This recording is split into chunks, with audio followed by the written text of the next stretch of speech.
to Georgia State. To Georgia State. Sitting here again talking about the same things.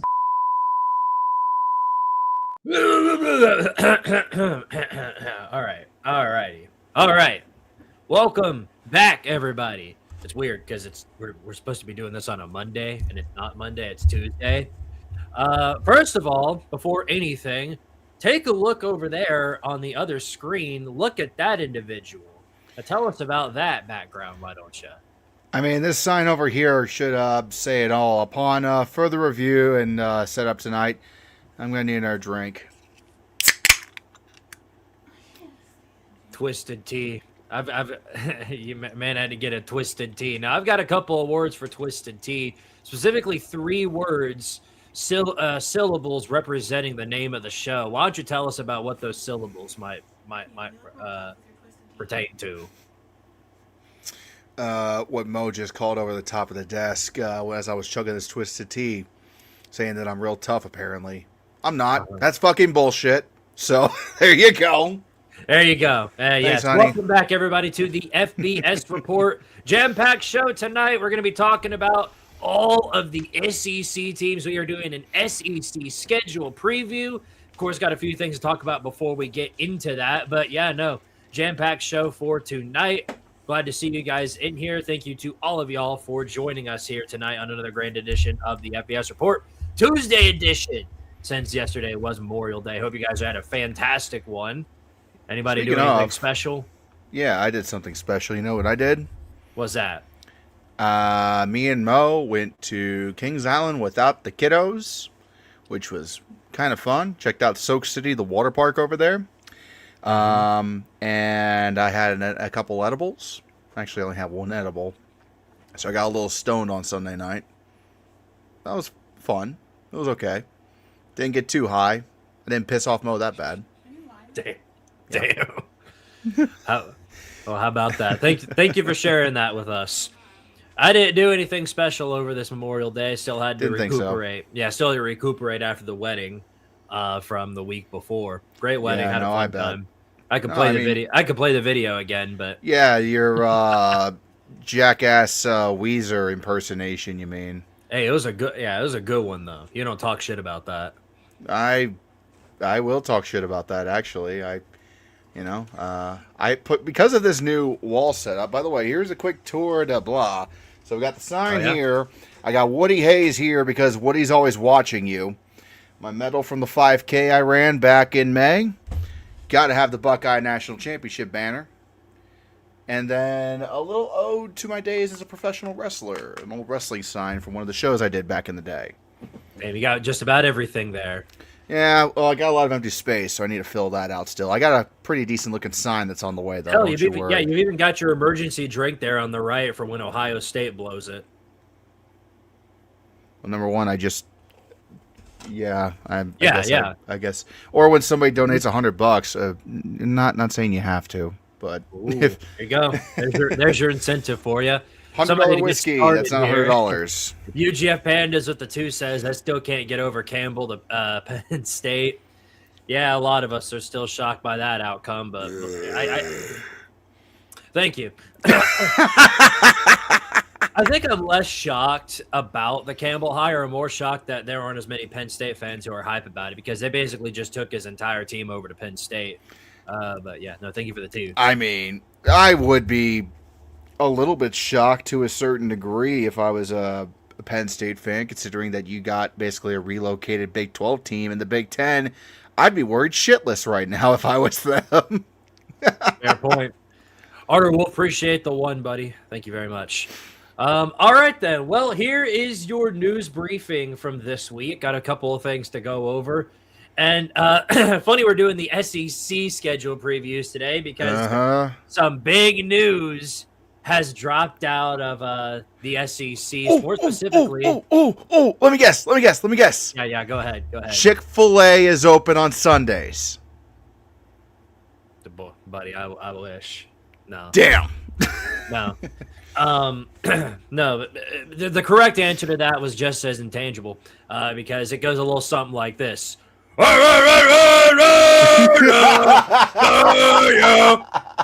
Football. That's the news for this week. The big dropping. Ed Orgeron is back in the SEC, and not just God that. damn it. He's back with LSU under his good buddy Lane Kiffin. His old buddy Lane Kiffin. Yeah, if you guys know anything about these two, Ed Orgeron and Lane Kiffin have been coaching together for an extremely long duration of time. He was actually with Lane Kiffin when the time that he was at Tennessee for one, but he was And out of USC. several other places. Yeah, USC, a whole bunch of other places. So not the most surprising thing if you think about it, but hey, I mean, on one side, it's good to have him back. But as the other side, I would really, really hate to be a sorority girl at LSU right now. First, you have Lane Kiffin playing tennis with the tennis players and the sorority chicks. And now you got horny-ass old Ed Orgeron waltzing his big Cajun country bumpkin ass back into Kansas, back onto campus after, everything that he did from the second he lost his wife after winning the national championship to hitting on a pregnant woman at a fucking gas station. True story, by the way. Go watch my shit on Cajun Collabs if you haven't already. I'm not against it. That's the thing, though. Like, it's nice to see the guy. He's a genuinely nice guy. He's not a bad guy. He's kind of a dumbass in the nicest sense of the word. It's kind of like how do I put this? It's kind of like the nicest kid in school also likes to eat paint chips as a snack for lunch. You know what I mean? That's kind of what Ed Orgeron is. Pretty much. Good grade, man. That boy that always lets you cheat off your math homework so you can pass math, but he eats crayons for the flavor. Yummy. Delicious. Well, I love Ed. I love him. Yeah, either way, no doubt whatever happens, there is gonna be some entertaining shit going down this next year in Louisiana. Oh my God. Yeah. It is gonna be very exciting. I'm really looking forward. Louisiana football in general is going to be a spectacle. I just got through watching MVOS's Tulane video, and now I'm excited to see what they do too. So yeah, no, going to be some cinema either way. All right. Yeah. You know what else is cinema? What's that? That was my fourth drink in the last 2 hours. All right. Nothing like getting intoxicated on the FBS Report. Welcome to the show, everybody. Buckle the fuck up. Yep. All right. Well, that's the big news coming out of this week. A couple of other things. This is more in the discussion with the 2014 playoff. Boo. Nobody likes it. Boo. But yeah, this shouldn't shock any of you guys since we're talking about the SEC. But a majority of the SEC athletic directors prefer more teams than Greg Sankey's 16-team college football playoff model. So basically, I think shocker. The number is 8. I think 8 athletic directors that are in support of the 2014 playoff over anything else. And this goes back to the whole thing of those 8 teams, those 8 athletic directors, guarantee you, are athletic directors from teams who have sucked, who continue to suck, and are going to suck for the duration of the future, and know that they have no shot of making the playoffs as it stands now. So they want their participation trophy. They want a blue ribbon to make it feel, to make themselves feel special. So, and, yeah. So Florida? Pretty much, yeah. Florida, South Carolina, Mississippi State, Kentucky, Mizzou. Yeah, the list goes on. Arkansas, playoffs, or should I say Memphis Light? Yeah, because or Memphis's bitch. Because those teams and their ceilings being as high as 8 and 4, they want to get into the playoffs and have their participation trophy. And speaking at it from a coach or an athletic director standpoint, the whole thing about it is, well, you can't fire me. We made the playoffs. That's the entire reason why they're in support of this, because you can't fire a coach for making the playoffs. No. At least in a lot of their eyes. No, Squid. We both know the real reason why they're doing this. Come on now. It's clear as day. Money talks! Bullshit walks. And you get a lot more money if you got more teams in the playoffs in your conference. Even if you don't make it in, you're getting a cut of that playoff revenue. As the Sun Belt schools, they're thrilled to death for James Madison making the playoffs last year because they got a chunk of that change that James Madison got pulled in for the conference. So, I mean, yeah, that's really why. I mean, it's greed, goddammit. It begins and ends with greed. The sum of all evils. I mean, it goes back, like, literally everything in college football, if you think about it, going back to the early 1900s, it's been greed. Just always greed. Once they realized you could sell tickets to this shit, it was over. Yeah, a lot of discussions have been going on today with some of the coaches. And some of them, like I think it was Mike Elko actually, said that he wasn't in support of that. Says that it turns, and this is verbatim, by the way, not his I don't remember exactly what he said. But what I do know is that he wasn't in full support of it. And, you know, he thought that there was too many teams if you go and expand to 24. So at least there is a little bit of disagreement there, but I don't know if it's going to make any much of a difference, if at all. I'll put this out here right now. I don't think 24 teams is an awful idea, considering that's what the FCS kind of does already. So it's not like there's no precedent for any of this. Like we were asking for a playoff for years because you go down to Division 1A, 1AA, which is now FCS, Division 2, Division 3, they all got playoff systems, right? They don't do bowls and shit, or very selectively they do bowls. So, I mean, we were going to have a playoff at some point, and I already knew, like, when they instituted the playoff at 4 teams back in 2013, that it was too short, like, it was too few of teams. The reason why we all get hung up on it now is because it's so blatantly obvious why they're doing it. It's not because they think there's 24 teams that realistically have a shot at the national championship, just like what we see in FCS, in D2, and D3. And by the way, D3 has over 30 teams that make the playoffs because the field is so much parity. Because you got guys coast to coast that can compete against each other reasonably.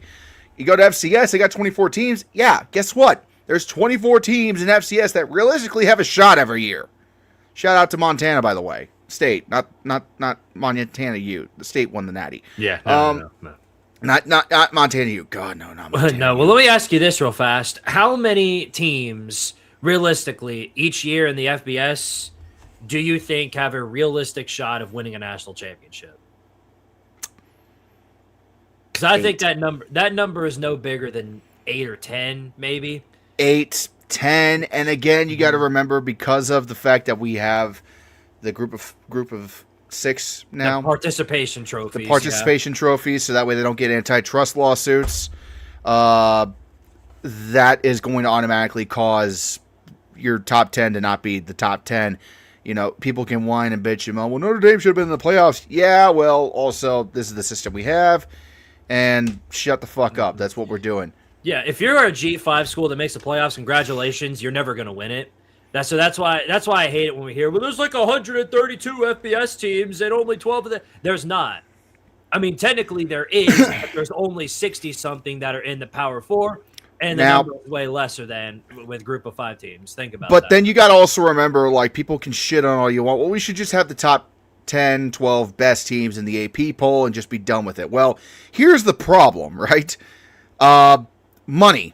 Again, you're not going to be getting as much in TV revenue and sponsorships and all that bullshit in FCS, D2, and D3 for those playoff games. So they don't have to worry about this fucking problem. They just they just select the teams however they select them, and then they just go gung-ho. Division 1A is a different beast. It's all about the fucking money. That's how they're able to afford these big-ass stadiums. It's how they're able to afford paying all these goddamn players now ever since House v. NCAA. It's how they're able to do all of this, quite frankly. So, I'm not surprised at the end of the day. We're going to be arguing about it for weeks and weeks and weeks and years probably, but I'm just not surprised. No. We'll get to talk about it later on because it'll resurface again every week like it always does. We just don't know how. Couple of other news droplets for you guys. And this is something regarding the postseason that doesn't have to do with the 12-team playoff. First of all, what is that banging at the wall? Do you not hear that? What is that? Who's banging at your wall? Yeah. No, you need to stop. My soon-to-be in-laws at some point. got me this little football leather coaster as a Christmas gift last year, and it's quite nice. Oh yeah, that's Anyway, not sorry. banging it against the desk. Yeah, no, it's firm. Like, Oh yeah, no, believe me, I heard it. All right. Yeah. So here's something to do with bowl games for you. The Poinsettia Bowl, right? Poinsettia Bowl. It Thank had an you. I in it. Good, thank you for that. Poinsettia Bowl is set to open up here in the next season, and it's going to pit the new Pac-12 champion against a former Pac-12 team, whether that be a team not from the ACC. Holiday Bowl. Damn, Well, I think really? I think the Holiday Bowl is getting replaced, ain't it? No, the Holiday Bowl's been around. And the Poinsettia Bowl have been two different bowls forever. Well, whatever the deal may be. That's with surprising. That, The Poinsettia is not really one of those bowls you think of as like, oh wow. When I go to college and play football, if I don't make the playoffs, at least I'll end up in the Poinsettia Bowl. What? Yeah. I mean, better than not going to any sort of bowl, right? That has to count for something. I mean, Yeah. it's in the same level as the Xbox Bowl, in my opinion. Hey, but the Xbox Bowl is elite. Anyway, though, it's going to pit the new Pac-12 champion against a former Pac-12 team, whether that be any of the schools from the Big 12, the ACC, or the Big 10, wherever they went off to. Just a blanket former Pac-12 team. So literally just 12 like 10 teams. Right. So That's that's going odd. to be intriguing. But I'm guessing it's going to be somebody like like a Utah if they end up falling off, or a Cal, or like one of the Arizona schools if they fall off a bit. I don't really know. But point is, yeah, or at least it's another bowl game. It's going to be fun to watch. That has to count for something. No, I mean, I love bowls of all kinds. Even you, Xbox Bowl. I just give you shit because you're easy to target, just like Halo. But I'm just... If all the bowl games that you could get, like, a conference official, like, tie into, the Poinsettia just came off to me at random. But it does kind of make sense. It feels kind of old school in a sense. Mm-hmm. You got the Pac-12 champion, and you're region locking another former Pac-12 team to play on the West Coast, which in theory helps attendance. Like, let's say UCLA squeaks by and gets a bowl game. They could play in the Poinsettia Bowl, and that's not going to be a terrible drive for their fans. And then, let's say in the Pac-12, I mean, Boise State, they travel well. They go to Poinsettia, they're not going to fill out a fucking stadium. I'm assuming it would be at the Aztec Stadium, if I had to guess, considering it's always in San Diego. That or the Padres, but the Padres get pissed off when people play football on their field.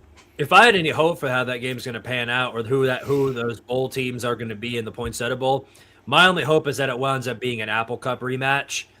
Between That Washington would and be Washington. awesome, actually. Yeah, that would be my hope. But, speaking of which, we're talking about Pac-12 scheduling. We just got through talking about the Apple Cup. Of course, they didn't reschedule any matchups for that, but somebody did when it comes to Pac-12. As you guys know, along with the Apple Cup, the Civil War did not get reinstated after the last time that they played.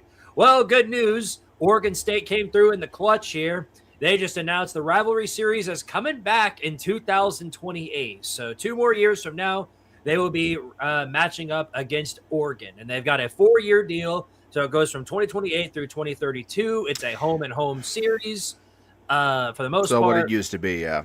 Yeah. But it's interesting because they don't – what's funny about it is, they play Oregon at home in 2028. Then they go to Autzen Stadium in 2029. However, in 2030, this is the interesting part. So they don't play in 2030. What? But they don't play in 2030. They just completely skip that year, act like it never happened. But then they play again in 2031, but it's not at Oregon State. It's also at Oregon. And then 2032's game is it's at Oregon State. Like, There's what? got to be a conflict with Oregon's Gotta be. non-conference schedule in 2030. Who the fuck are... Now I'm kind of curious. I don't want to derail this totally because we got SEC football to talk about. But I'm just like, who the fuck could they possibly be playing in 2030? That means they can't fight over the golden platypus. Like, Ducks what the fuck? Yeah, Ducks don't want the smoke. I don't know. Ducks don't want the smoke. The beavers are the ones that don't want the fucking smoke. I don't know what you're talking about. Jesus Christ. I know. It's a If troll. anything, it's giving them a God. mercy rule to get their asses beat 2 straight years. They can lick their wounds in 2030 and then get their asses beat 2 more straight years. Mm-hmm. No kidding. All right. Well, final news droplet for you guys, and this is just following the dipshit chronicles all over again. Brendan Sorsby, no big shocker here. He tried to throw a lawsuit against the NCAA to get more, to possibly be reinstated back with the program. As expected, the NCAA basically farted on the phone and told him to kick rocks. And his request for reinstatement of eligibility has been denied. Thank goodness, because if you gamble on your own team while you're playing, you've got no right playing any more college football. You're done. You're again. Done. No it's more like we college talked football. about last week when it comes to gambling and sports. Like if you play sports and you want to gamble, just gamble on a sport that you don't fucking play in. Like it's not that hard to figure out. If you like to gamble, gamble. But don't even, if you're a football player, bet on baseball. If you're a baseball player, bet on basketball. If you're a soccer. No. Hold on a second. What are you talking about? That's illegal. That's illegal. If you are a collegiate player, you are not allowed to bet under any circumstance. Gambling. Since when? Since forever, man. Where have you been? That is a law in the NCAA. You are not allowed to gamble on any sport. It's the reason why Hunter Deckers got in trouble. Hunter Deckers from Iowa State a couple of years ago. He betted on baseball. He got the move too. Never mind. I've been drinking a little bit, as I don't know if you guys can tell. So don't take my advice. That said, in general, just avoid it. I personally would. I love a good round of blackjack at the Hard Rock Casino in Cincinnati every so often. But every so often for me is like once a year at most. Because you're forced to not have your phone out. It's kind of stressful. You really got to put up $300 if you want to have a good time and not get blown out of the doors. Don't ask me how I know that. So, Squid. One other thing that came up here before we read super chats. Brett McMurphy tweeted this at 6:30 this afternoon. The SEC athletic directors today voted to play conference games on the next to last week of the regular season starting in 2027. The end of the cupcake weekend is finally upon us all. 2026 will be the last year of the annual SEC Cupcake Weekend, sponsored by Hostess.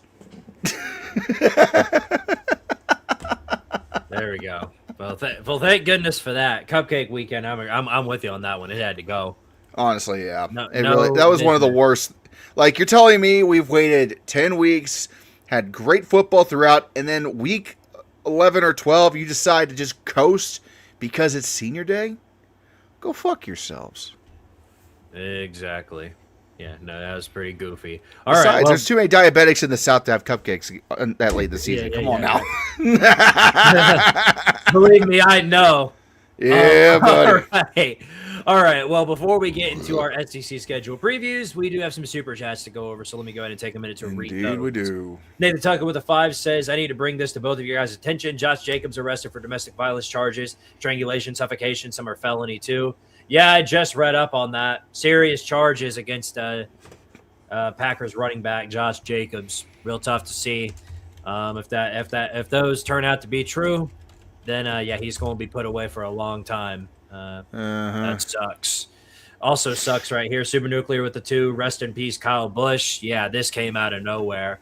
RIP to a legend of NASCAR. I couldn't believe the news when it dropped. I thought it was a 41. Motherfucker was 41. Like, I mean, you got to think about this one thing about NASCAR drivers. People think, oh, you're just sitting in a car for a few hours. You got to be in shape to do that shit. Like, you're driving a car at anywhere from 150 to 200 miles an hour nonstop for hours and hours and hours. That takes a lot of training in terms of both the mind and the body. And he was not some just, old geezer that you saw back in the 70s and 80s in NASCAR. He was in good shape. And he was honestly one of the best guys to ever do it in NASCAR. I'm not a NASCAR guy. Just saying. Not a NASCAR guy at all. But Kyle Busch, if you know anything about racing, you know who he was. And it's a damn shame the world lost him when we did. Absolutely. It's never good to see something like that happen, especially for somebody so young. So, RIP to a legend. Hope the family is doing okay, because that Yeah, it's an awful situation there. Yeah, a lot of tributes at the Coca-Cola 600, I heard. Yeah, no. I hope they do a lot of tributes for him, and they will. All right, Nathan Tucker with the 2. Speaking of LSU, they missed out on the Men's College World Series this year. LSU was dog water in baseball this year. And based on how bad their fans are yapping about their national championship from last year, yeah, I think they earned that. Yeah, it's about the size of their baseball bats this season. Yeah, no Vandy either. No Vandy either? Yeah, no Vandy's Damn. not in either. And that's deserved too. Damn. Those doofuses got eliminated in the regionals when they were a 1 seed. Shameful. With home field advantage? Oh yeah, no, the whole deal. Oh, unacceptable. Womp womp. Damn. Yeah, I'm real torn up about it. Dumb Gamers with the 5 gambled for the first time in the 21st birthday celebration. Won $200 from Mississippi Stud. Time for the rest of the year to be unlucky. Yeah, if you have any sense, if you have any sense left, you're just gonna make sure to take that money and not do anything with it. Cash out immediately. Yeah, no shit. Just take the money and fucking run, my friend. Run. You want $200 on a bet? Fuck yeah. Don't bet anything else. That's how the addiction starts. You think, oh, I'm on a winning streak. Buddy, you've won 1 game. Don't keep going. Mm-hmm. Rand Gav with the 5 says, I understand what you mean, Red, but it's banned overall due to the temptation. You're going to be tempted to bet on your sport eventually. I mean, that isn't entirely true, but if you have a problem, then yeah, you're probably right about that. Either way, nobody has any business being a collegiate sports player and betting on anything. So, yeah, but if you use Prize Picks and the code HMA, don't fucking do it. Don't do it. Don't listen to us if you're a college player or any. Imagine that being in the FBI files when the dude gets busted. He used Coach HMA to play $5, get $50 back instantly. Whoa, what a deal! Also, what a dumbass. Super Nuclear with the 2. People mad that Kentucky got in over Mercer. Well, congratulations. Just be glad you got in. That's the way I see it. And sometimes the teams that you don't expect to get in wound up being the best ones in the entire tournament. But I want to count on that with Kentucky. I want to count on that with Kentucky. But glad you got in. I was gonna say, you polishing Kentucky's knob? Never. I would not. Gun to my head, I still ain't doing that. No, that's Georgia. Yeah, all right. All right, real fast here before we continue on and start with our previews. Got to do our plug here on Squidtard Sports and Red. Got to shout out our sponsor, Prize Picks. So this is something that I have to do for every single stream that we do on here. So I'm going to share my screen real fast. We get to having a gut held to your head. I'm just kidding. No. This is fun. Trust me. This is fun. We get to make ourselves a lineup here, sponsored by Prize Picks. I chose the MLB, considering now we're getting into the baseball tournament. I'll make this fast for you guys. I'm just gonna run through here real fast. Boom. What do you think, Red? Shohei Ohtani. Do you think he's gonna hit? Do you think he's gonna have 1 walk at least? Because it's at 0.5. No pitcher has the balls to throw to Ohtani 3 straight times. He's going to get at least 1 walk. All right. And then, Chase Burns. Yeah, what a guy he was. Yeah, I'm just going to bet more on him as well. Yeah. Was is the right word. Was. What a guy he was. So, I was just going to show you guys my quick lineup here. I'll run the power play. Hopefully I win, maybe not. But yeah, no. Shout out to our sponsor, Prize Picks. Play $5, get $50 instantly in lineups. Use the promo code HMA to sign up and get that. It helps out the channel, helps out us in the content minds. And thank you very much to our sponsor for supporting the channel. It's also available in over 40 states, including California, Texas, Florida, Tennessee, wherever you're at. Most likely you have it. And again, reminder, use the promo code HMA, sign yourselves up, and thank you to Prize Picks for sponsoring Squidtard Sports and Red5478. And please play responsibly. He's even got the glasses for that. Yeah, there you go. Those are the new HMA glasses. I like it. Whenever I say use code HMA to play $5 and get 50 back instantly. Mm-hmm. You're balling if you do that. You're balling. How about that?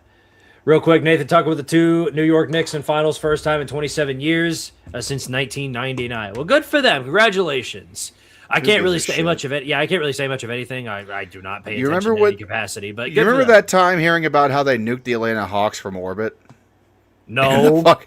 Yeah. Who the thought it? You know, the New York Knicks showed up in Atlanta with a bunch of sawed-off shotguns and went a little bit overboard. Well, how about that? Good for them, right? Oh, man. All right. Well, who do we well, actually, hold on real quick. One more super chat from Elijah Hoder with the 5. I think Oklahoma will win 9 games if everything goes right. If Red beats Texas, we'll beat Michigan to make us happy. Horns down. I like the sound of that. Yeah, best of luck to you on that regard. It's going to be tough, though. But then again, I say that about most SEC schedules. They're always pretty tough regardless. Yeah, it's either like the buzzsaw to end all buzzsaws or you're walking through a minefield. Like, it's going to be shit. You're going to be walking in a tough one either way. No one goes undefeated in the SEC anymore. Mm-hmm. Probably because most teams aren't good enough to do that in the SEC, but that's another story. Yeah, you're not exactly wrong there, but it is pretty tough there. All right. Well, anyway, starting off with our first team, and we'll just kind of go down the standings as we've done for the other 2 conferences that we've done. And you'd expect me to start out with the Mouse, but I'm actually going to start out with the real SEC champion, the one that beat them in the playoffs. We're going to start this out with the Ole Miss Rebels. So, of course, they had a phenomenal season. I most would say that it's probably their best season in program history, as they dominated most of their competition, finished the regular season 11-1, made the playoffs, beat Georgia in the Sugar Bowl, then went on to go all the way to the semifinals, lose in a really close game to Miami. Still a really, really good year for Ole Miss. Mixed in with all the chaos that they have with Lane Kiffin, going off to LSU midway through the playoff run, or right before it. A lot of people thought it was going to screw them over, but it seemed that they performed even better after his departure. So naturally, they would, turn their coordinator from the interim head coach to the main head coach. So Pete Golding is now officially the head coach of the Ole Miss Rebels, and he's got a squad to work with him going into this run. We thought Trinidad Chambliss wouldn't get another year. That seemed to not be the case. Trinidad Chambliss is coming back, at least for now. He's the starting quarterback for Ole Miss, and if that's so, he's got a really, really good roster to work with. First of all, Deuce Alexander returning for another year. He was really good last season. Jonte Cook and Darryl Gill Jr. transferring in, both from Syracuse. Probably some of the only bright spots on that team. They're coming to Ole Miss. Also got redshirt freshman Caleb Cunningham, Horatio Fields from the transfer portal. Yeah, they did a lot of work with the wide receiver pool. Moreover, they went to work on the defensive front. First of all, Sertanian Perkins, who was really good last season, probably their best player on that defensive front. He's coming back this season. Will Eccles making a return, Cam Franklin, and then they went to work through the transfer portal, Luke Farrelly, Keaton Thomas. Yeah, they did.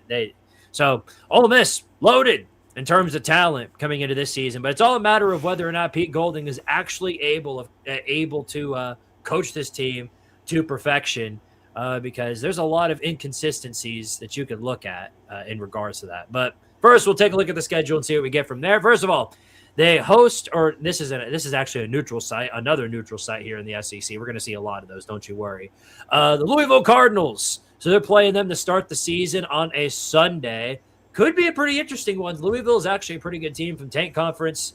Who knows what'll go down there. Then after that, you got your cupcakes.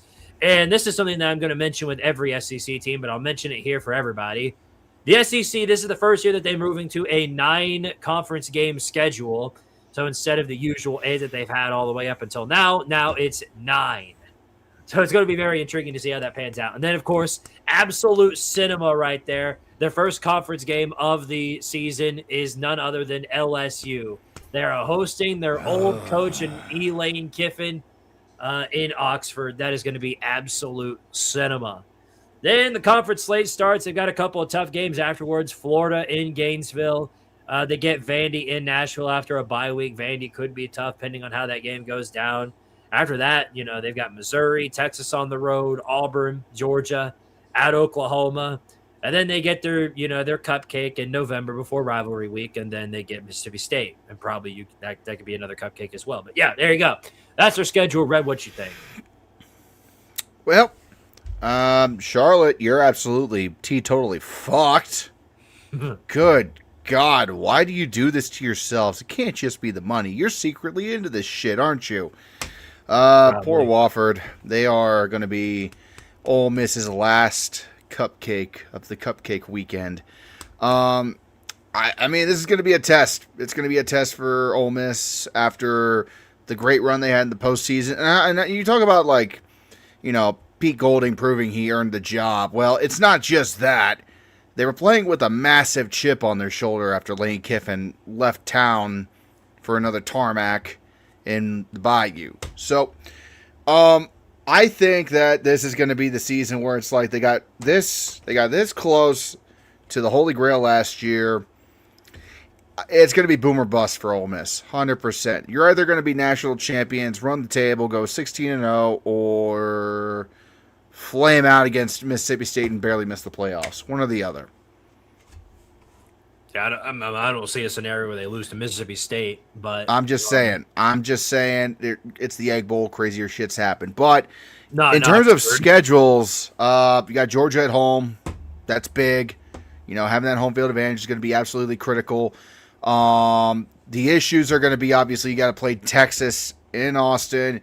You got to play Oklahoma in Norman. Those are going to be tough. Yeah, you got LSU at home, but that's going to be a highly emotional game. May or may not do great in that one, considering how you do against Louisville when to start the season off in Nashville. Because that's going to be, whether people want to admit it or not, the Cardinals are not a pushover. That's going to be a tough one for them to start the season off. So we'll see just how good they really are on neutral grounds at the start of this season. Yeah, right.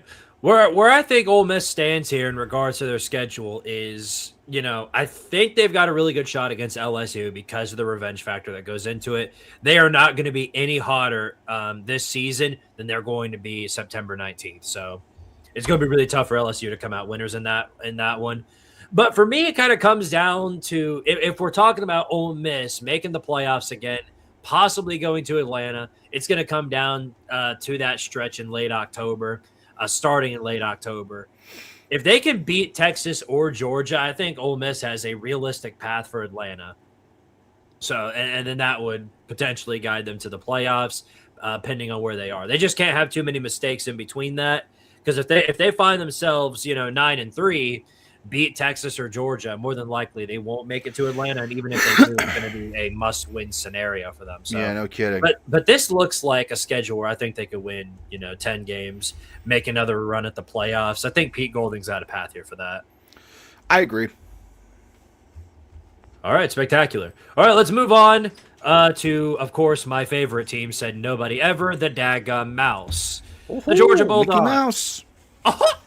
So, Georgia, last season, as per the usual, they dominated most of their competition. They won the SEC.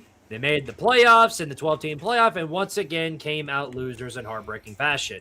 It's a repeat of exactly how 2024 went down. So this is now the second year that Georgia has not won any playoff games, but they did win at least the conference. So right now, at least from that perspective, they're the team to beat in the SEC because nobody's been able to top them when it comes to the SEC championship. So when it comes out of the roster, though, as you would expect, Gunnar Stockton is returning for another year. By the way, another Georgia player got arrested. Shocker. It's a day ending in Y. Yeah.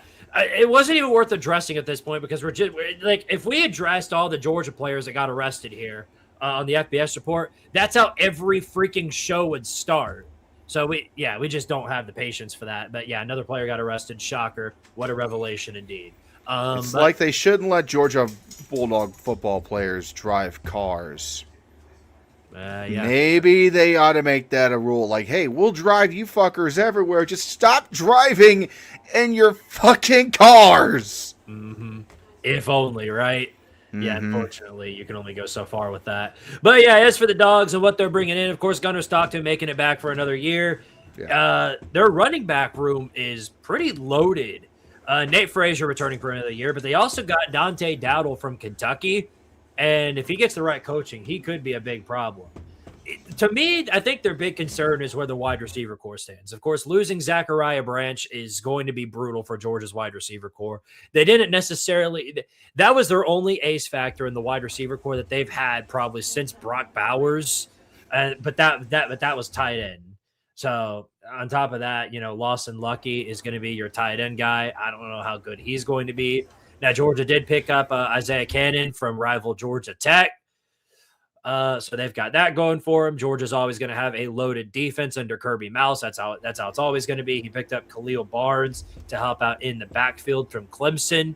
Also got a lot of returning guys who are going to make a big-time impact for the defense. So their schedule, where does it stand? Well, they got 2 cupcakes to open up. Probably 3 because they play Arkansas on the road. That's probably honestly, that's a glorified cupcake game against the Razorbacks. Yeah. Then after that, you've got Oklahoma, Vandy, and then at Alabama. It's going to be hard for Georgia to win all 3 of those. I think they've got a really good shot against Vandy. I don't expect for them to be as good as they were this year. Oklahoma, they're hosting them in Athens.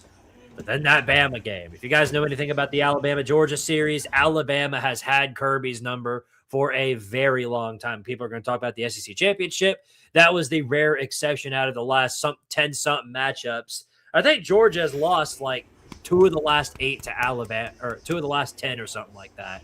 Yeah, It ain't good. And you're playing them in Tuscaloosa. They beat you last time they were down there. It's going to be a tough one. Of course, after that, you get Auburn. And that one's going to be way easier. Florida after a bye week as per the usual. But then Ole Miss in Oxford. If you somehow get past Alabama or something, that could be the one that you wound up blowing. We'll see. But then after that, kind of smooth sailing as long as you don't choke yourselves against Missouri or South Carolina. Then Georgia Tech in Athens. Another 10-win season potentially for Georgia. 11 wins, maybe a trip to Atlanta. What do you think, Red?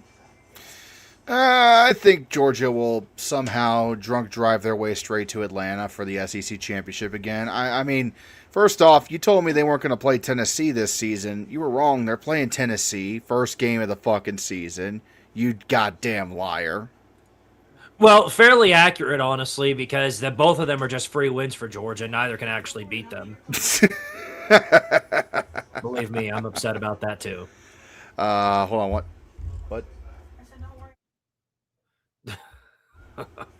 Mo's over here saying things to me. I can tell. She loves me.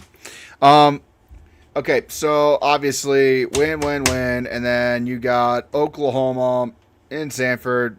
You better be able to win that one, because if you can't, God love you. Vandy, that'll be a win in Sanford. Even with Diego Pavia, that wouldn't be a chance. I agree with you. The prove-it games for Georgia this year really are going to be Bama and Ole Miss. Brian Denny, I don't know, dude. It's going to really depend on like how good Alabama's looking early on in the season. I don't know what they're looking like right now, to be completely honest with you. And then Ole Miss, it's in Vaught Hemingway. I'm just going to say right now that's probably going to be a loss. Sorry. And who knows, maybe they trip on the Gamecocks. I mean, they trip against Gamecocks in Columbia going into the last conference game of the season. But, I mean, yeah, I would say at minimum 10-2. Maybe undefeated if Kirby can finally beat a few demons back, but yeah, the biggest blow for Georgia to me is that they're not playing any of the UT schools, because both of them are owned by Georgia, like they owe them money. Texas, I'm talking about Texas too. Texas cannot beat Georgia to save their lives either. So oh hell no. Yeah, yeah, no, that's a big blow for the Dogs, but. As long as they don't blow too many games, yeah, it's going to be another path to the playoffs for Georgia. They just have so much talent. So if they blow games like they blow breathalyzers, it's going to be a long season for them. Right. Taco with the 5 says, if Western Kentucky trolls Georgia like they did with LSU last season, it's going to be a long ass year for the Dogs. Bold prediction. I think they do. They're not going to lose that game, but they are going to find a way to struggle because they do that crap every year with one team. They did it with Kent State the year they won the championship. They did it with Austin Peay.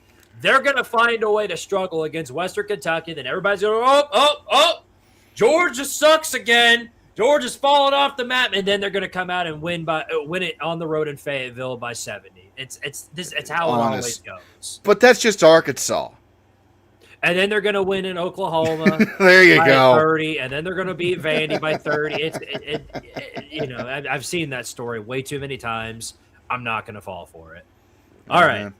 Well, next up here on the list, everyone's favorite, not so 8-4 anymore, but very well could be this year, Texas A&M, the Aggies of good old College Station. So, A&M was a big surprise last season. I think from a lot of people's perspective, including A&M. I doubt any A&M fans thought that they were going to do what they did, even if it ended as disappointingly as it did. Making the playoffs, winning 11 games, but then they lose the last 2 to Texas, and then the playoff game against Miami. Big sting for A&M. But they got some big wins this offseason. I'm talking about what they're bringing in. Marcel Reed returning for another year with the Aggies. We didn't know if he was going to be able to do that, and, well, yeah, he did. I know he's pretty young, but we thought he might have bounced or something like that, maybe gone to the NFL, but no, he's sticking around. Along with that, they're bringing in quite a bit of talent. First of all, Mario Craver is making a return. Huge stand there by A&M. Yes. Isaiah Horton coming in from the transfer portal. He was at Alabama. Now he's coming to the Aggies. Huge pickup for them right there. They revamped their entire offensive line. On the defense, they're bringing back some key pieces, and not just that, but they're also bringing in some from the portal, including Anto Saka and C.J. Mims. Those are the guys they're picking up from the portal. On top of that, they've also got Ricky Gibson from Tennessee. He's coming in to help out with the secondary. On top of that, Dalton Brooks making a return. Damian Sanford. Yeah, so A&M's got a pretty, at least in terms of talent, pretty loaded team going into this season. But how will that work once they get into the schedule? So starting out, they play Missouri State. They joined the FBS last season. An easy win right there. Then Arizona State comes to town. They're a tricky team to figure out this season. They're going to be pretty good, all things considered. I don't think they're going to be what they were 2 years ago. But, Kenny Dillingham has somehow made Arizona State somewhat respectable. But they're going to be without Sam Leavitt. If Jeff Sims just so happens to be starting in that game. Wait. We have hit this week's certified Jeff Sims moment. Yeah. Certified Jeff Sims moment, and if he has to play against that A&M defense, I expect for him to have just that. So, yeah. Then the schedule starts. They play against Kentucky.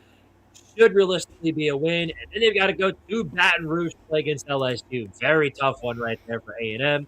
After that, Arkansas, then back out on the road against Missouri. If you know anything about Missouri, A&M has had their number.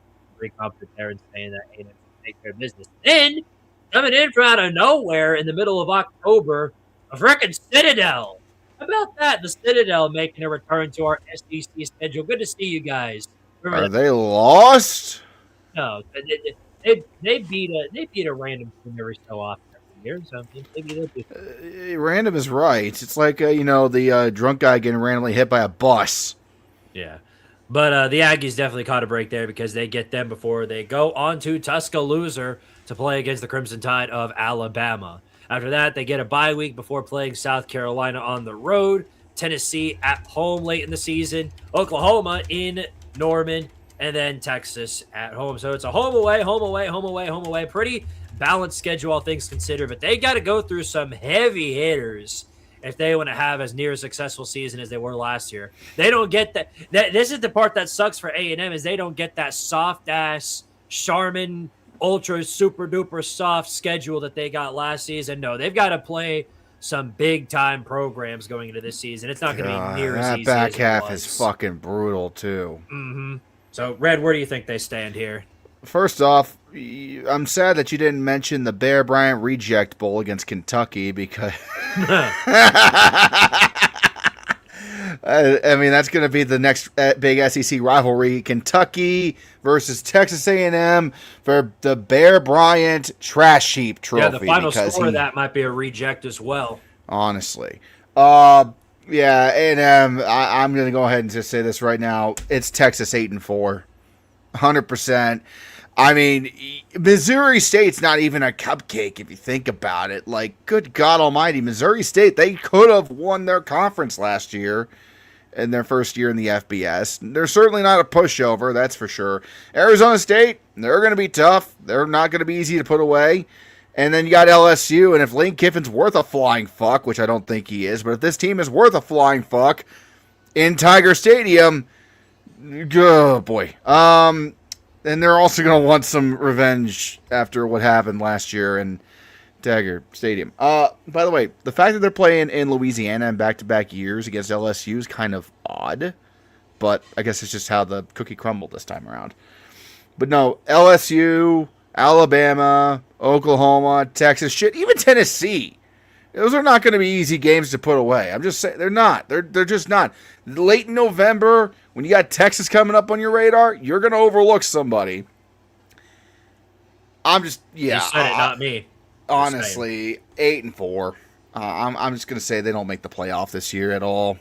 I'm not doing predictions here, so I can't verify that you're going to be right about 8-4. But looking at this schedule, I might change my mind when I'm sober in a few weeks before the season. But right now, it's just I don't see how they do well this year. Yeah, realistically, I mean, this is going to be a tough path for them. But if they're as talented, if they're as talented as they look, I think they've got a shot to maybe pick up some upsets. We'll see. We'll keep an eye on that. All right, next up, not quite falling off just yet, but certainly reeling after that playoff game that they had. Alabama, the Crimson Tide.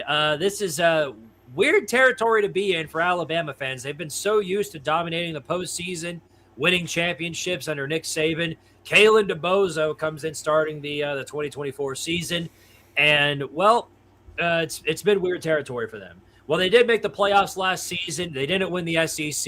They got blown out against Georgia. They did win a playoff game going on the road against Oklahoma and getting revenge on them, but then they just got eviscerated off the face of the earth by Indiana. The only time I can think of an Alabama team getting something like that happening to them, you'd have to go back to the 2018 championship against Clemson. So, yeah, it's been a while since that happened. But, yeah, Alabama coming into this year, quite a few changes. First of all, new starting quarterback. We saw a little bit of him in that playoff game, funny enough. Austin Mack, he had some bright spots in that game, kind of torched Indiana's defense for some part of that game late in garbage time. So there really isn't too much to take off of that. But man, I don't know. Well, we'll have to see. The draft experts are high on Bart Simpson, so will it be that much of an impact? I don't know. I guess we'll find out. In terms of what they're bringing in, Daniel Hill's come back for another year. Should be the starting running back. Ryan Williams, as you would expect, is making a return. This is probably going to be his final year. He's heading into his junior season. I don't see a scenario where he sticks around for another season. They're also bringing in Noah Rogers from NC State. He had some bright spots with them. Latsier Brooks making a comeback. On the defense, first of all, the big winner for them, Xavier Brown. He's coming back for another year, entering his junior year. This will probably be his final year as well. Bray Hubbard is coming back for another season. They got Kendrick Bingley Jones to the transfer portal from Mississippi State. So they did some work, not like to a ridiculous extent, but they patched some holes. Kalen DeBoer has got a complete team. This is probably going to be his most complete team overall that he's had with Alabama. And whether or not that pushes them past where they were last season is yet to be determined. Looking at their schedule, they've got some tough games to go through. Not at the start, though. East Carolina and then at Kentucky. Probably should win both of those games, but I wouldn't be caught looking ahead against Kentucky. We have no idea what to expect from Will Stein that early in the year. Then the revenge factor comes in September 19th. Florida State. They pulled the monstrous upset over you last time.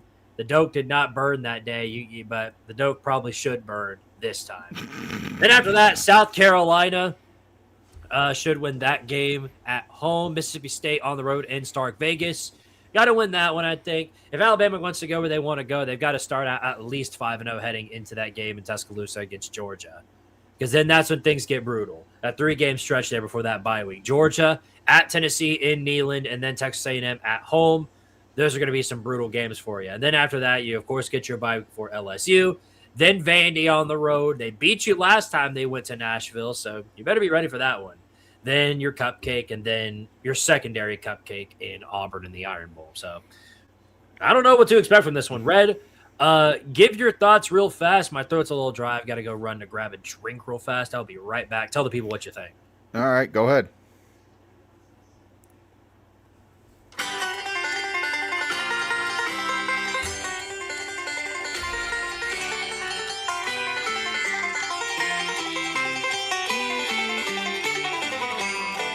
Shoo, by golly.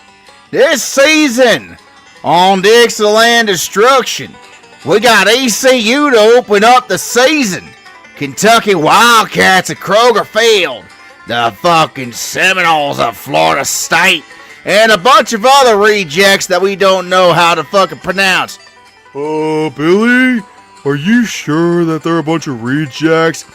Shut the hell up, Cletus. I know damn well what I'm talking about. We're gonna mop them Bulldogs. We're gonna volunteer those fucking Tennessee pieces of shit for tribute.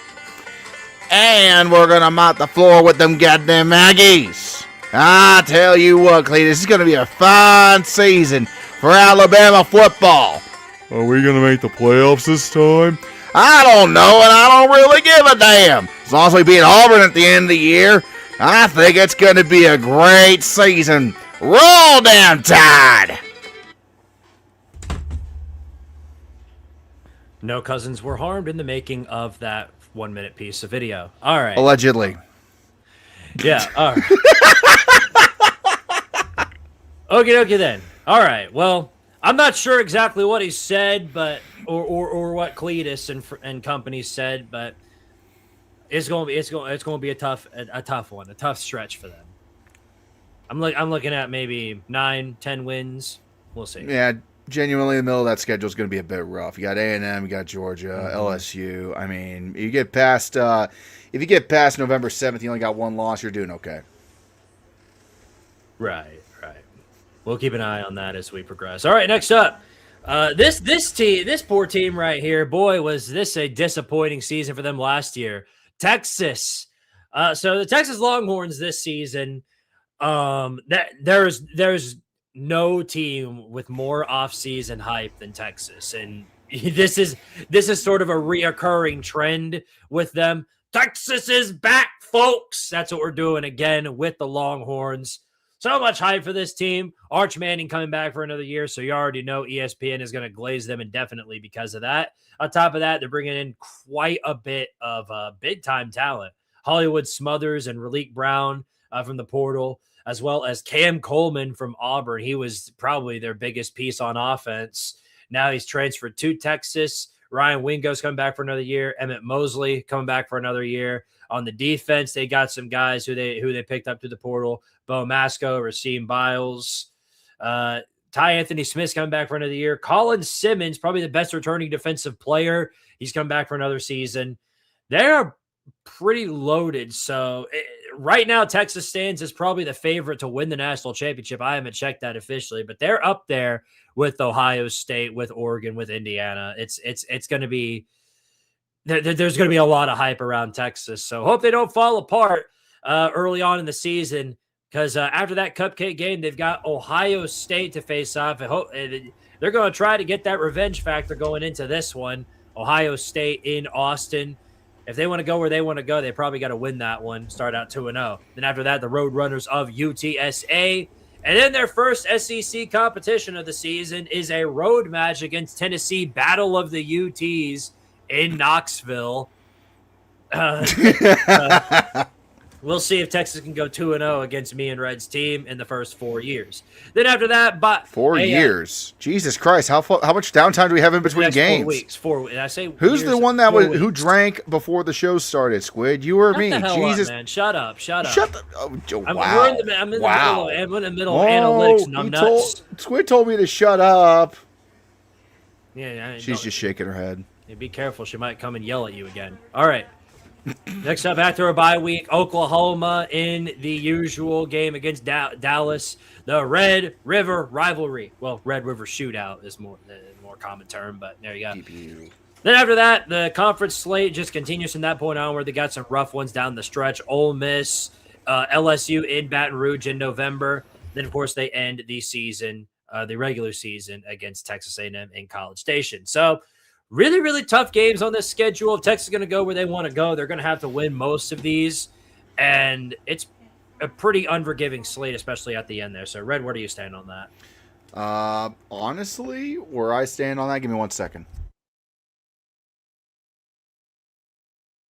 Yeah, well said.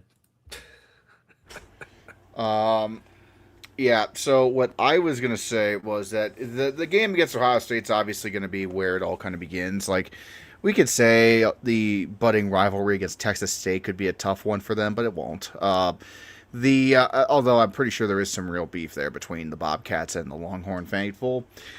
I would say that if Texas goes in and they beat Ohio State in Austin, they win the SEC this year. Just going to say that right now.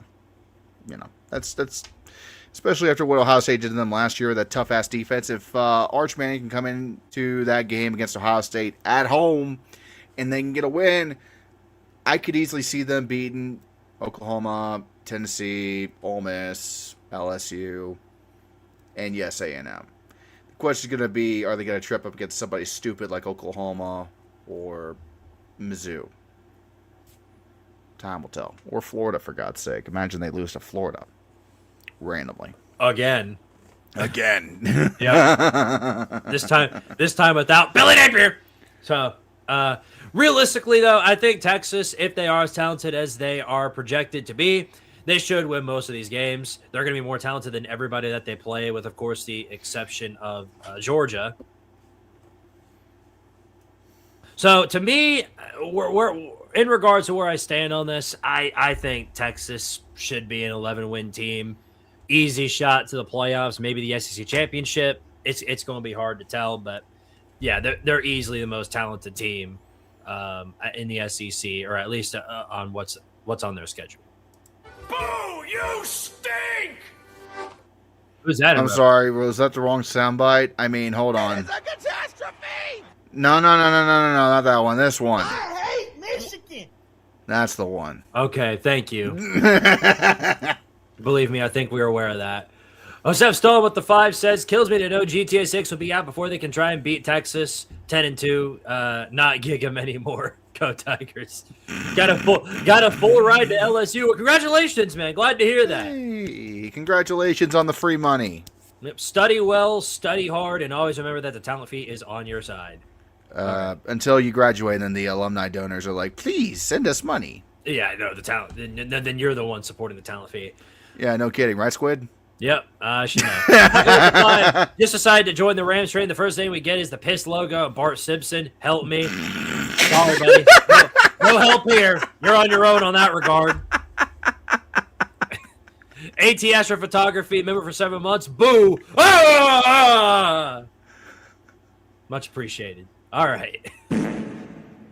Yeah, we're really on a roll here, aren't we? All right, Coming up next, just got through Texas. Let's talk about their bitter rival, Oklahoma, just a little bit north of where Texas stands. So the Sooners, where do we even talk about with them? So I think you could apply a lot of the same things I said about Texas A&M with Oklahoma. Dominant defense last season, carried them through most of their games despite their performances on offense. John Mateer gets hurt midway through the season, is never the same after that. They still made the playoffs, had a phenomenal year, came up short against Alabama after choking a 17-0 lead.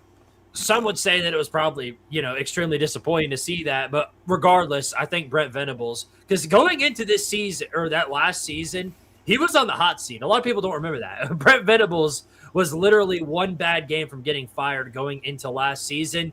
And, well, getting it to the 12-team playoffs, safe to say that his seat has cooled down quite a significant margin, basically threw it in the ice bin.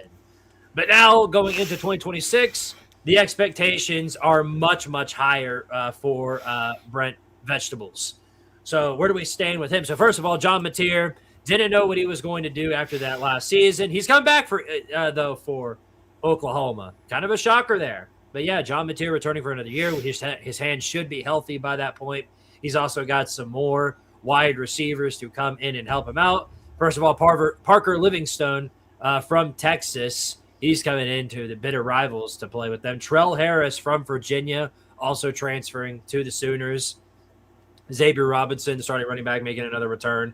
He's going to be an impactful player. They didn't do much of any work through the portal on defense, nor was there much of a need to. Most of the guys that they had from last season are coming back, including Kip Lewis, who is a huge impact on that Oklahoma roster. Eli Bowen's making a comeback, Peyton Bowen. This is going to be another great year for Oklahoma's defense. It's all a matter of whether their offense can get it together. And I guess that would be dependent on how their schedule lines up for them. And where I guess we stand on that, we're going to start off with, well, first of all, you're losing that game to start out the season. Sorry to tell you, nobody can beat UTEP and come away with it. Yeah, it's just not possible. So sorry there. 0-1. It's pretty simple. I win. Yeah, UTEP does win. Then, of course, after that, on the road in Ann Arbor this time, the Michigan Wolverines. You played them. Yes, I knew that was coming. Should have prepared for that. Yes, we know. Michigan. Beat them last year at your home turf, but now you got to travel to their place to play them week 2. Then after 3 weeks, the conference slate starts. Georgia in Athens. What a way to start the conference slate. Georgia in Athens. Oh my goodness! Just a brutal game to start out with. Then, of course, get a bye week, get prepared for that game in Dallas against Texas. Then the rest of the conference slate goes along, and important to note, they don't get a game in October or November. They don't get that cupcake game that a lot of other SEC teams do. They are just thrown to the wolves and have to go through a pretty significant gauntlet. They catch a break though after that Texas game. Kentucky, Mississippi State, and South Carolina are all very winnable games for Oklahoma. But then you got Florida, Ole Miss, A&M, and Missouri. It's going to be hard to go through that entire stretch there after that Texas game and not blow at least one game, especially, you got Ole Miss coming to town and A&M also doing the same thing. It's going to be a brutal stretch for them. That A&M game at the very end could basically jurisdict who makes the playoffs and who doesn't. So, Red, what do you think? It's going to be tough no matter how you really look at it here. You got the number 4 and number 2 team in the country and, 2 out of 3 weeks. Early in the season, that's going to be rough. You got Ole Miss and A&M in back-to-back weeks again. You got like 4 games that if you're Oklahoma, you're like, we got to win at least 3 of these. Like you want to beat Texas, but you're probably going to lose to Georgia or Ole Miss. You really got to beat A&M if you want to be worth anything. So, I mean, I feel like that it's a balanced schedule on one hand, but on the other hand, it could also be an absolute minefield.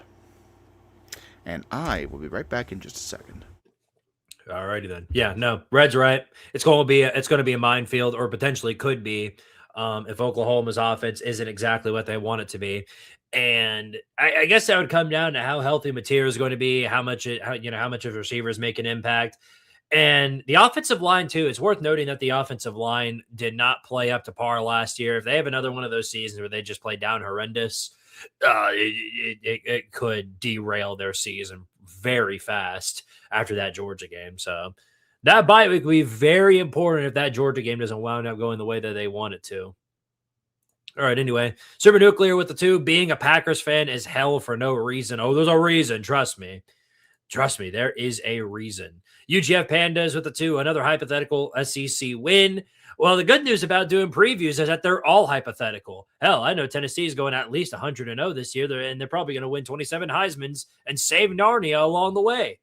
Taco at the 5. Bama only beats the Seminoles because the Gussie bus isn't around to save them. Good thing, too. We don't need Florida State to feel confident playing, quote, gods. Well, the good news for you is that you shouldn't need Florida State to do anything. If you ever get to a scenario where you need Florida State to do anything in particular, you're doing football wrong. I know that to be the case, for sure. And meanwhile, while Red is getting yelled at again, we're going to take the time to switch our team here and go on to the next one, which is probably our biggest surprise from last year, with the exception of Indiana. the Vanderbilt Commodores. What a season for them last year. I said this slightly jokingly about Ole Miss, but maybe not so much about them having the best season in program history last season. That's not the case at Vandy. This was their best season in program history by far, not a competition. 10-2, first 10-win season of all time, the only 10-win season they've ever had. Made a bowl game. Unfortunately, came out losers against Iowa of all teams, but they did win 10 games, beat Tennessee, beat a lot of the big teams on their schedule. Some will say that they maybe got away with a bit of the scheduling, but either way, winning 10 games with what Vandy had is a sincere accomplishment. But now they lost quite a bit of their main talent. First of all, Diego Pavia, everyone's favorite quarterback, said nobody ever, with the exception of Vandy fans, of course. He's gone. And now they're bringing in what's probably going to be their starter, Jared Curtis. Jared Curtis was the number one player from this previous recruiting class. And he's, at least at this point, probably going to be thrown to the Wolves unless they decide to start Blaze Burowitz. And to be honest, I doubt they do that. So, yeah, it's going to be a true freshman quarterback getting his first taste of experience as the starter, more than likely, for Vandy. He's got some talent to play with, though. First of all, Ja'Cory Thomas coming in through the portal, as well as Cole Adams. Junior Sherrill making a return. That's a big pickup for the Commodores. Now, this is the part that sucks for them.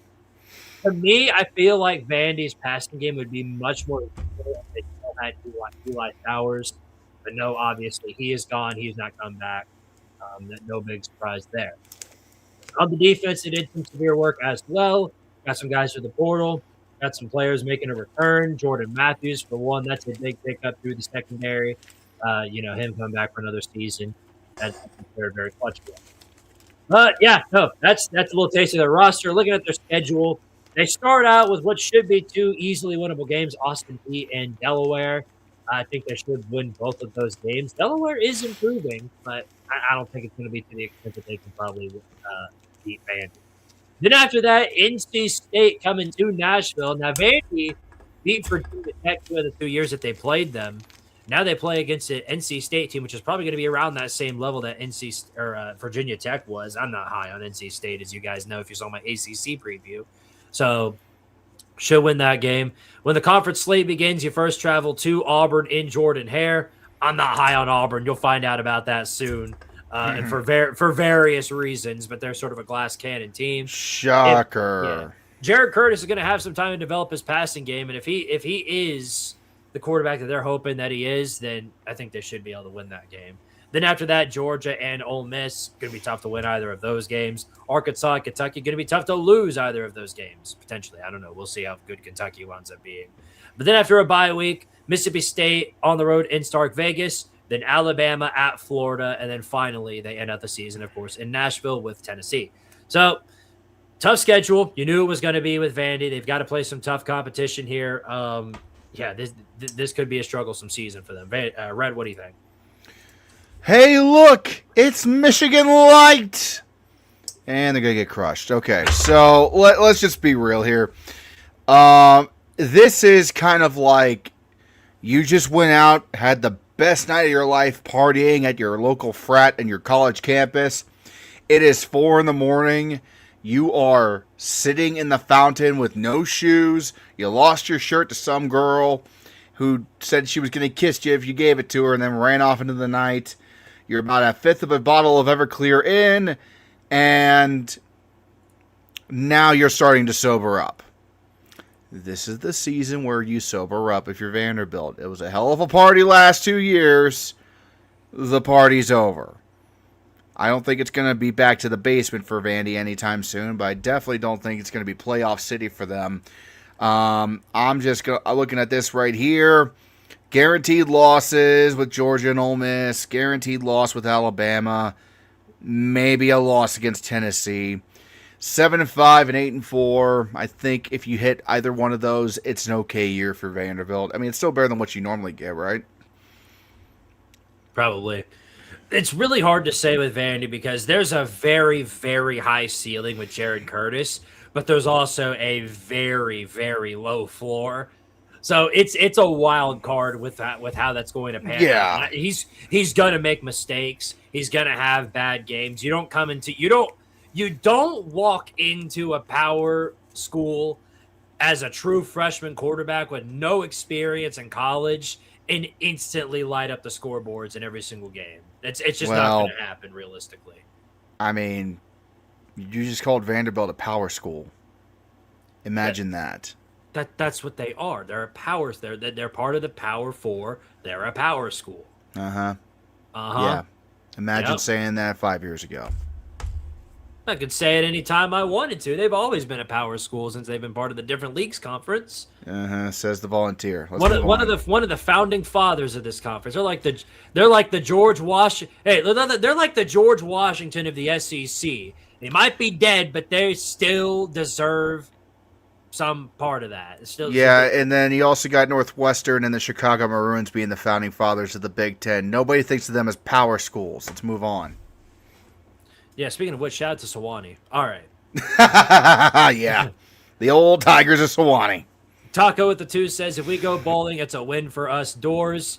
Yeah, I'm with you on that one. I think. Yeah. I think realistically 6 or 7 wins, maybe. You all got a taste of the good life. Now it's back to the mid-major bowls for you, and that's okay because it's better than what you usually got. That's true. Think of that for what it's worth. All right, next up. Next up here on the list. Holy shit! It's time to stand on business. It's me, Eli Drinkwitz. Time to step on business. I'm Eli Drinkwitz. Oh, we stand on business over here. Breaking news: Squidtard got mesothelioma. Hey, what kind of train is this? All right. Moving along, Missouri is up next on the list. And here's the thing with Missouri. So they were a hard team to figure out last season. They ended up going like 8-5, lost to all the good competition that they played, but they were riddled with the injury bug last season. They had their starting quarterback go down early in the season, Sam Horn, with a major injury. And then, of course, they started Beaupre Beulah. Well, he was also fighting injuries. And then after that Vandy game, he goes down for pretty much the rest of the season, or at least some duration of it. They had to start their third stringer for what was left a majority of their schedule. So that definitely riddled what could have been a decent Missouri offense, especially that with the return of now Ahmad Hardy. And I'm really high on Ahmad Hardy. I thought he was a really, really good running back. He's at least, I mean, whether or not you agree or disagree that he's the best running back in the conference, he's top 3. No doubt. Everybody can agree on that. Ahmad Hardy is one of the top 3 running backs in the conference. I'd say that he's the top running back, though. I think he's better than any other running back, including Jaden Ball from Florida and any of the other running backs that you want to stick up there on that list. Jesus, Squid. Sounds like you got a hard on for Ahmad Hardy. You're hilarious. But here's my concern with Missouri. So their quarterback room is kind of an anomaly. So they're bringing, of course, Matt Zollers, who was their third string last season. He's coming back for another year. But on top of that, they got 2 transfers. Nick Evers from UConn, and then Austin Simmons, the original starter for Ole Miss last season before he eventually got benched, or I think he got injured, but then just basically benched for Trinidad and Tobago Chambliss. Mm-hmm. So he hit the portal. Now he's at Missouri. He wasn't really all that great in the time that he started with Ole Miss, so maybe he's going to be better. He's got some wide receivers to work with. First of all, Caden Lee, he's pretty good. Caleb Goody, they've got some guys, especially a pretty good offensive line. I think Missouri's offense could definitely take a big step forward this season, but then that leaves room for the defense, and the defense could potentially become a problem. They did pick up some guys through the transfer portal. First of all, Chris Graves Jr., I'm pretty high on him. Elijah Dotson. So they did some work through the secondary. It's a matter of whether or not they can get a pass rush going, and I guess that's yet to be determined. Looking at their schedule, though, here's a spectacle for you right here. Friday, that September 11th game, Kansas, they're going on the road into Lawrence to face off against the Jayhawks. Lance Leopold trying to avoid getting canned as Kansas is starting to get tired of the BS with him. I think he needs that win more than Missouri does. So that could be a spectacle, all things considered. Then after that, you face the G6 Condoms at home, Mississippi State to start out the conference slate in Stark Vegas, then Florida, A&M, Ole Miss on the road. Then after a bye week, the rest of the season pretty much determined by those final 5 games. Something to keep in mind is that Missouri is actually playing Arkansas on Halloween, funny enough. So we actually do get a Saturday on Halloween. That's always fun, first of all. But yeah, no. Usually Missouri plays Arkansas at the very end of the season during rivalry week, but that is no longer the case. Instead, they're playing Oklahoma during that slate. But then now, they get Texas and Georgia midway through those games. Yeah, pretty brutal stretch here. Red, what do you think? Oh, boy. So, number one, RIP to the University of Arkansas Pine Bluff, Golden Lions. You never stood a chance. Next up, yeah, that back half of the schedule is just brutal for Mizzou. You got Texas, Georgia, and then Oklahoma. Not good. Not good at all. You add in the 2 games before the bye week of Texas A&M and Ole Miss, and yeah, I mean, it's going to be a rough one. Like, at best you'll start off 5-0, and then you'll collapse or 7-5 finish. I feel like, because Florida's not there, Mississippi State's just not there. They could be on a hot start though, so they could be only a 4-1 start there.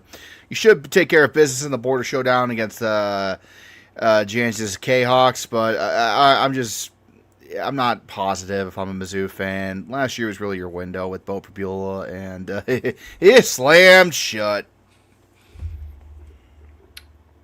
True to that, but I'm higher than most on Mizzou. I hope they don't disappoint me because I'm going into this thinking that they're going to be pretty good this year. So, maybe I'm wrong. And if I'm wrong schedule, on them, and if I'm wrong on that, you could love Ahmad Hardy as much as you want, man, but going up against those teams and their defenses, going to be tough sledding. Yeah, it's going to be brutal if they've got to wound up lining up against some like Oklahoma, for example. That's going to be a really tough one because if you just try and pound the rock the entire time, that ain't going to work. We know that to be the case. All right, next up here. I kind of wish we could just kind of gloss over this one, but we can't. We gotta ding-a-ling-a-ling-a-ling, ding-ding-ding. Wish I was on a Rocky Top down with the talent fee. All right, anyway. So, Tennessee, where do I start with them? So, first thing to keep in mind. The basement, Tennessee. The end. Yeah, there we go. The end. 0-12. All right, let's move on here. I wish it was that easy. They're a very convoluted team, as always, to figure out. Josh Heupel last season, big disappointment overall for Josh Heupel and company. Lost in the Music Shitty Bowl, basically a repeat of the first year under Heupel back in 21.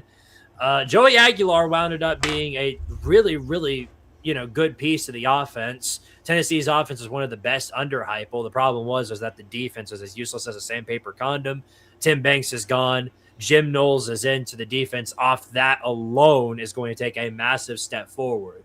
And not just that, but of course they picked up basically an entirely brand new defensive front, brand new secondary. Xavier Gilliam, Chaz Coleman, Amari Campbell, Kayan Lee, TJ Metcalf, Dejon Lane, Quay Moss. They picked up so many guys to the transfer portal, and a lot of them are guys that were originally under Penn State's defense of Jim Knowles, and now they're all moving in here with in Knoxville with Squidtard. So that's going to be a spectacle. As for the offense, well, as you know, the offense was a very, very fun one to watch last season. But now, once again, for the 6th year straight under Heupel, he's going to be starting a brand new quarterback. So, and we don't even know who it's going to be. It could be the transfer from Colorado, Ryan Staub. It could be the up-and-coming freshman, Faison Brandon. It could be also the redshirt freshman, George McIntyre. There's literally nothing that we know. He's going to keep that secret probably all the way up until a couple of weeks into the fall. We're not even going to know up until right before the season begins. So, yeah, we don't know. But they are bringing back Deshaun Bishop. He is one of the strongest running backs in the conference last season. He's coming back for another year. The offensive line is getting some good pickups. Ori Williams is coming through the transfer portal to help out our line. In terms of the wide receiver core, Mike Matthews, who's our best returning receiver, he's coming back for another season. He's probably top 15 level receiver in the conference. Good to have him back. Also, Braylon Staley, Rodarius Jackson, Travis Smith Jr., they're all making a comeback as well. So Tennessee's got some talent. No doubt about that. It's part of the talent fee. We already knew they were going to have talent. But this schedule, where's it going to line up for them? So first off, very intriguing game there in week 2, going into Bobby Dodd to face off against the bloodline of Mendoza, the brother of him, in Georgia Tech. So realistically, Tennessee's more talented than Georgia Tech. They're losing out on Haynes King. I don't think Mendoza is going to be able to repeat what Haynes King did. It's just not realistic, especially since they're losing quite a bit more on offense. So Tennessee should realistically take care of that game against Georgia Tech. Then the conference slate starts. Texas, as I previously mentioned, coming into Knoxville for the Battle of the UTs. Auburn in Neyland Stadium, a rematch against Tim Banks and Alex Golish, basically made up of Heupel's previous coordinators. No business losing that one realistically. Then after that, Pig time on the road in Fayetteville. Got to get revenge on them for what they did the last time we were down there. After that, Alabama, South Carolina. Then the stretch starts with Kentucky, A&M, LSU, and then finally Vandy in Nashville. So, look, I'm just going to let Red say what he needs to say about this, because whatever I'm going to say is probably just going to sound like some bandwagon. Not necessarily bandwagon. More there's ain't nobody riding the Tennessee bandwagon. But it's going to sound like blind homerism no matter what I say. So, Red, you tell us what you think. No, don't ask for playoffs, because that shit ain't happening. 8-4. It's going to be rough. I mean, you got Texas, Alabama, A&M, LSU. Majority of those are going to be on the road. Actually, no, half of those are on the road. You got Texas and Alabama and Neyland, but what the fuck does that matter? I mean, shit. You also got Georgia Tech at Bobby Dodd. Like, this could be a rough one for the Vols. I'm not even kidding. Feels like 98, right, guys? Yeah, right. Taco with the 5, another season where Tennessee doesn't beat a team with a winning record and only beats fodder squad. So basically, we're going like 5-7 because there's going to be a lot of teams with winning records. This year. Yeah. Kennesaw State should have a winning record, for fuck's sake. Oh boy, yeah, that's right. I didn't even consider that. We've got to play Kennesaw State, and they're going to be pretty good this year. Howdy-ho! Not realistically enough to beat Tennessee, but like they're going to be good. But imagine if they did. It'd make Georgia State look like a fucking, vibration rather than an earthquake that would cause. Fuck off. Yeah, there you go. So there's the Tennessee talk. There's the Tennessee jabs for you. Yeah, I know you guys love that. All right, here's a team we love to jab here on this channel and basically everywhere across America. Oh boy, where do we even begin with y'all? So, LSU. First of all, as you would expect, they picked up a significant amount of transfers through the portal as good old Burger King is gone in replacement of Elaine Kiffin, now the new head coach of LSU. So he brought in a lot of key pieces. Sam Levitt from Arizona State for one. He's going to be their new starting quarterback going into this season. And yeah, as I said, they went to work for him in the transfer portal. Brand new offensive line, brand new set of receivers: Winston Watkins, Jackson Harris, Jace Brown. Jace Brown was pretty good, so he's going to make an impact. And then over there on the defense, first of all, worth noting, they're going to bring in Jordan Ross. He is one of my favorite players at Tennessee. Sucked to lose him. Now he's over there with LSU under Elaine Kiffin, as well as Prince Will. Yeah, not even going to try that one. But Prince Will was one of the top guys defensively last season. Now he's also with LSU. Yeah, as you can tell, Tigers went through work. Elaine Kiffin went to work through the transfer portal, and LSU is probably going to be a top 10 team starting out this season. Whether they live up to those expectations, I guess, is dependent on how their schedule lines up for them. So first off, they face off in what's going to be a revenge game for the Tigers of, one Tiger, not both of them. Revenge factor which here. Tigers? Yeah, which Tiger? Yeah, Clemson coming into Baton Rouge. Obviously, LSU went into their home turf and beat them last season. Now Clemson, which is an anomaly again, they're going into LSU. Then after that, Louisiana Tech should win that game. Conference slate begins. Boy, it is going to be really, really rough to come out a winner, though, on September 19th. Ole Miss going into Oxford. They're going to be ready for that. You best bring your A game if you want to have a chance there. And then A&M coming back into Louisiana. Then you get your cupcake. Kentucky on the road, probably another cupcake for them. Mississippi State, another cupcake for them. Auburn, probably another cupcake for them. But then really where LSU season lines up for them is probably dependent on whether or not, they go after that bye week and continue to win. Because then they've got two absolute daggers there in Alabama and Texas. And they get both of them at home, which is really good. Because then they prepared for the last 2 weeks to go into Knoxville for Tennessee and then Fayetteville for Arkansas. So, yeah, they've got a pretty brutal stretch down the line. Red, where do you think they stand in here? Because I know you're very low on LSU. Low is an understatement. Like the understatement of the fucking stream right there. I have zero expectations for LSU. They did basically the Deion Sanders and had their coach pimp himself out across the country to get as many big names as he possibly could to come to his program. The only difference is that, unlike Deion Sanders, Lane Kiffin, unfortunately, is a proven head coach at Ole Miss. So, do I think they're going to make the playoffs? No.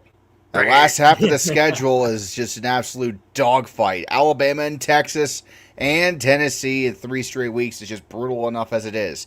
You got Ole Miss and A&M in back-to-back weeks early in the year. Not to mention a pretty pissed-off Clemson team, even if it is in Tiger Stadium. I mean, Dabo was no pushover. He's had some rough years, but I mean, it's not going to be easy at all. So, I don't think they're going to miss a bowl game necessarily, because you would have to find a loss in here between Louisiana Tech and McNeese and Kentucky and Auburn and Mississippi State. I don't think it's fuck. You would have to hope Arkansas would beat them. I don't think it's gonna be that bad. I'm not that much of a hater. 7-5 though. I think that's realistic to think of. Just they lose all the against all the ranked teams. Wow. God, that would be the backfire of the century if you're right about that. I mean, honestly, it wouldn't surprise me considering Lane Kiffin's fucking record. Go watch my video, by the way, if you haven't already. No, you're not wrong. It would be hilarious, but yeah, no, the backfire of the century if that winds up being the case. I'll tell you. I mean, it was was Brian Kelly that much better though? Debatable. I mean, I think what did they do last? What was their record last year? Like 7-5. They went to the Kinder's Texas Bowl for fuck's sake and lost to Houston. I think they finished like 8-4 or something, or 7-5, somewhere around that range. Yeah. So I mean, either way, there's so much hype around this LSU team, and because Lane Kiffin is there. Yeah, no, I mean I don't disagree with you on that, but yeah, no, that's again, I'll resurface this again if I guess consider this some sort of bold prediction. If Red winds up being right and LSU just falls off a cliff because of this schedule and they wound up losing 5 or 6 games, there's going to be some sort of news bulletin, whether or not it's Ed Orgeron or Lane Kiffin or anybody else on the LSU staff. There's going to be a news bulletin of like misconduct of behavior, I guess you could say, on campus. Again? It must be a day ending in Y. Yeah, I guess we're throwing things out there at this point. But anyway, yeah, moving along. Throw a dart at the wall, and whatever it lands on is what's going to fucking happen. Yeah, we'll give more official predictions for LSU later on down the stretch. But yeah, it's a very, very intriguing team for sure. All right, next up. We got to go on to the basketball school. Well, not even really basketball anymore. They're just a school in general. Kentucky Wildcats. So, safe to say that they finally started to take football at least some sort of seriously as they bring in Will Stein. And while he doesn't have any coaching experience, he does have significant ties to Kentucky. And he did some work through the transfer portal and bringing in a roster that could wound up actually being, a significant improvement over usual. So first of all, they're bringing in Kenny Minchie from Notre Dame. And while he never really started, he was a pretty good backup for Notre Dame. On top of that, they're bringing in 2 pretty damn good running backs in Javonte Barnes and C.J. Baxter. C.J. Baxter from Texas could actually I think he'll wound up being the starter, and he could wound up being, like a top 7, maybe top 5 running back in the SEC. They reloaded on the offensive front. They also brought in Nick Anderson through the portal to help out the wide receiver core. So, to me, I think Kentucky's offense is going to take a massive step forward. Their defense is the big concern to me. I'm not really sure where they stand defensively, but they didn't do a lot of work through the portal. And not that they necessarily would need to, but if you guys know, there are certain coaches that aren't offensive guys, and it's going to be tough for them to figure that out at Kentucky. So I'm not really much of a believer in their defense. I think they're going to be sort of like a glass cannon type of team, probably. I don't know. We'll see. Anyway, as their schedule lines up, they face off against the Penguins of Youngstown State, obviously losing that game. You're never winning that. The next up, Alabama and A&M. There to start the conference slate. Boy, that is a brutal stretch right there. Alabama and Texas A&M. Oh boy, this is going to be tough to win either of those games. Starting out 1-2 more than likely. Then South Alabama should win that game. South Carolina on the road. Basically a lot of the season is going to be determined by how that South Carolina game goes. Realistically, Kentucky very well could win that game. They've had South Carolina's number for a long time now. I think they've lost to them at least like 2 or something times over these last like 5 years. But that should, if everything lines up going in their favor, South Carolina, yeah, I think Kentucky should be able to win that game. Then after that, LSU, that's going to be a tough one to pull out. Oklahoma on the road, Vandy at home. Then you get a bye week before traveling to Knoxville and Tennessee. If you thought Kentucky had South Carolina's number, Tennessee has had Kentucky's number for the longest time and never seems to beat them. So it's going to be tough to pull out if you're the Wildcats. Then after that, Florida, Mizzou, and then a well-improved Louisville team to end out the season in rivalry week. So yeah, this is a strugglesome schedule here for Kentucky. Red, what do you think? Where do you stand on this one? I mean, the Wildcats are going to Wildcat. Let's just not be, I'm not going to try to polish a turd here and call it art. It's still Kentucky after all. First year under a new head coach. Going to be a tough sled. I mean, they should win the cupcakes. Your Youngstown States, your South Alabamas, not Louisville, but your Florida. No, not Florida. Kind of hard to find a win here, honestly, if you're Kentucky. It's going to be a real... Like, you might sneak one away from Vandy. You might sneak one away from Mizzou. But it is simply just... Your floor is 3. Your ceiling is 5. Like, it's... Ouch. Welcome to the shit show. Yeah, I guess so. Big old shit show. All right, before we move on, Super Nuclear with the 2. Kentucky is going to be a big wild card, hence the name Are Wildcat. we sure about that? Hopefully they're motivated, right? They're going to be very motivated to get the fuck out of there, for God's sake, after their season's over. Yeah, feed a couple of studs or 2. Josef Stalin with the 2 says, expect the National Guard at the Oxford game. Talking about LSU. If they had any sense in the world, they would bring them. Oh, bring God. Bring everybody you can get. Nah, fuck the National Guard. Get the Federal Army in there, because the Mississippi National Guards can be biased as all hell. They'll protect Ole Miss. They won't do shit for LSU. Gonna have to put like a giant wall, like a border between the 2 tailgates, so that way they are constantly fighting each other. It's gonna be nuclear. We're gonna have intoxication at 9 a.m. That's just another Saturday in Oxford. Fairly accurate. Can't argue with that. All right, next up. Oh boy, I love ragging on this team. Woohoo! Never a bad day to trash on the Florida Gators, right? Well, what a disaster last season was. Florida has probably their worst year, probably since the 1979 team that didn't win a single game. Oof. Yeah, no, they had a very, very brutal year, a final year under head coach Billy Napier. Unfortunately, he is gone. He is over at James Madison. Florida brings in a new head coach and John Summerall from Tulane. The way they've been talking about him, you'd think that he led Tulane to the freaking national championship. I mean, they are extremely high on John Summerall, and this is no big surprise. If you guys know anything about Florida fans, Florida coaches, then you know that the Florida fans are always high on their head coaches no matter the situation that they're in. I thought they were just high. No, that would be the bath salts. Dadgummit, Red, shut up. Go to the church and ask God to forgive you. But yeah, anyway. So in terms of what they're bringing in into this year, a lot of new pieces. First of all, I mean, one of the big things that they're bringing back is Jaden Ball. He's making a return. He is probably a top 5 running back last year in the SEC.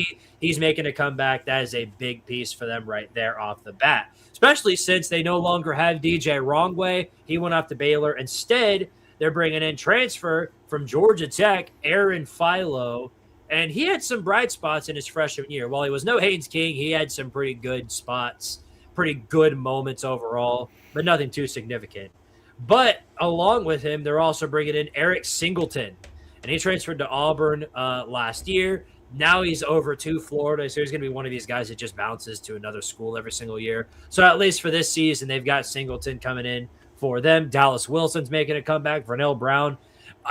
Ironically enough, Florida's actually going to have one of the more loaded wide receiver rooms in the SEC. But their defense is a big wild card. Cormani McLean's coming back. That's a big pickup for them. Miles Graham. Those are two guys who I think are going to make, of course, a significant impact. They also got DJ Coleman and Cam Dooley from the portal. So, again, with Florida, there's no guarantee that they wound up being, like, way, way better than they were. But I think there's obvious room that Florida should generally improve. And this schedule, in all honesty, is actually sort of forgiving. First of all, they start out with 2 gimmies. FAU and Campbell should win both of those games. Then Auburn. A pack of Camels after that one. Right. Then Auburn on the road in Jordan-Hare. I think if Florida wants to go where they want to be, at least for year one, under Sumrall, they're going to have to win that game in Jordan-Hare. Mm-hmm. Then Ole Miss at home, Missouri on the road, South Carolina at home, and then Texas in what's going to be a revenge game for the Longhorns. Of course, they beat Texas at home last time. Don't see it swinging in your way this year. Then after that, you face off against the Bulldogs of Georgia, of course, in Atlanta. Now, interestingly enough, they're no longer doing the Jacksonville thing for the time being. Usually this game, the cocktail party's always played in Jacksonville. But at least for the time being, they're doing the thing where it's like a home and home, and it's not a home and home. They're doing this one in Atlanta. They're going to do the next one, I think, in Orlando. It's either Orlando or Tampa, but it's going to be somewhere, some neutral site in Florida. But I know. I'm disgusted by it too. But either way, yeah, no, you got to play Georgia after that bye week. Oklahoma at home starting in November. And then what should be 3 very winnable games for the Gators, unless Kentucky winds up being way better than we thought. But then Vandy, and then, of course, the Tank Knowles under Mike Norvell's most likely final year in Tallahassee. So, All right. Well, Red, what do you think? Prepare for the steamroller. That's the best thing I could say. I mean, you're right. It's a forgiving schedule if you're a Gators fan. You might be able to sneak into a bowl game with this. I mean, you should probably be able to start off 3-0 right there with Auburn, Campbell, and FAU, and then from there, I mean, the Zoo's winnable, South Carolina's winnable, Kentucky's definitely winnable. Vanderbilt should be a little easier. I mean, that's 6 wins right there. That would be enough to get you into the bowl season at least. But Florida State would, it's going to be a win regardless, right? I would say so. Hell, yeah. As bad as Florida was last year, they still put the beating on the Tank Knowles. Yeah, well, I think it'll be a decent enough bounce back season for the Gators. Not like, getting back to what they were during the Urban Meyer days, but at least, they make a positive step in the right direction. You would think so, yeah. You would think so. The pieces are there to do that.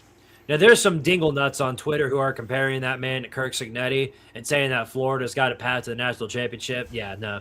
This is exactly why it's so hard to even consider Florida as a bowl-eligible team, because you got these numbnuts who are just stepping on the rake every time they speak.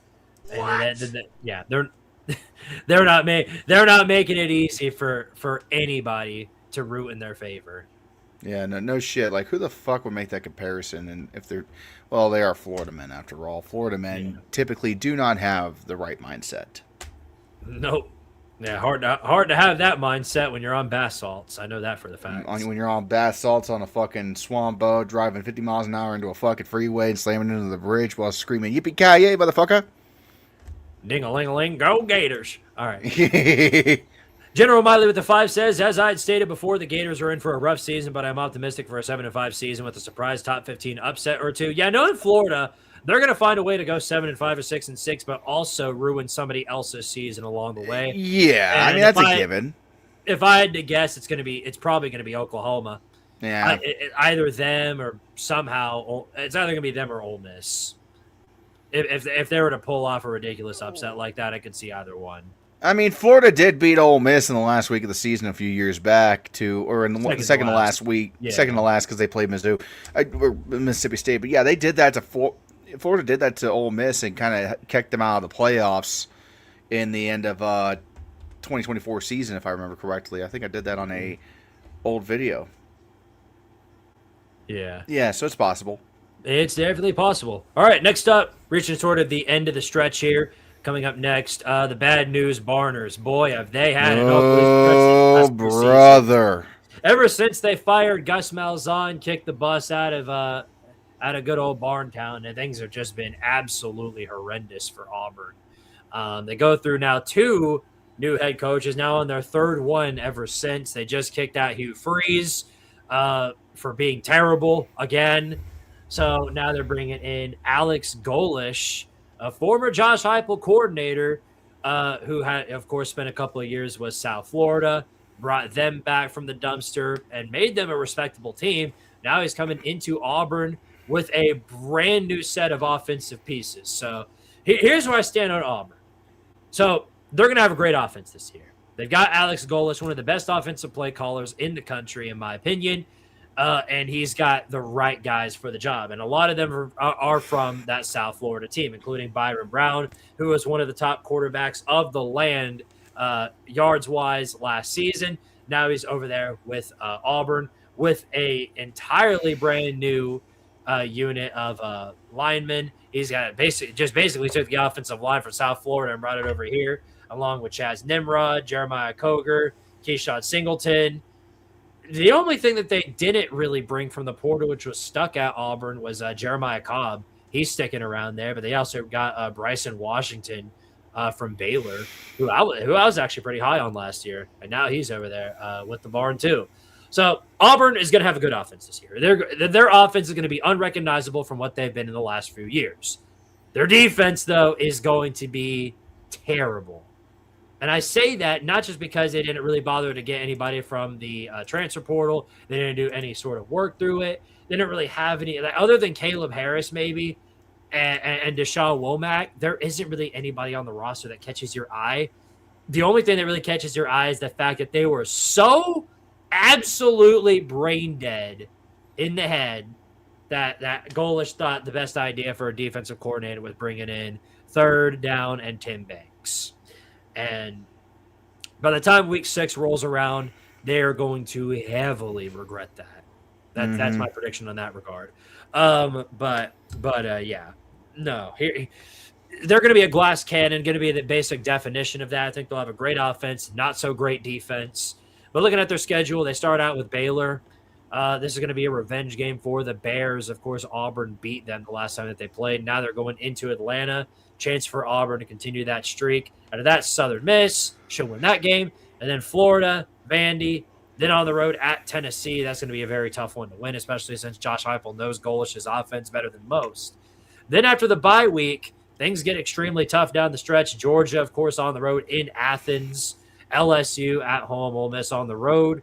And then a couple of winnable games in between that stretch. Arkansas and Mississippi State on the road. Samford, of course, the usual cupcake game there right before the Iron Bowl against Alabama. So, yeah, no, brutal teams down the stretch here. Georgia, LSU, Ole Miss, Alabama. Going to be hard to win any of those games if you're Auburn. What do you think, Red?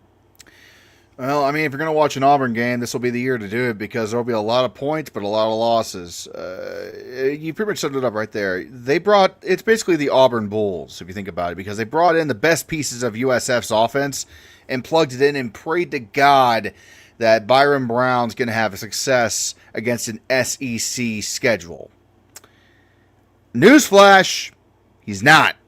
Okay? He was good, but he was also playing in the American Conference. Let's just be real here for a minute here.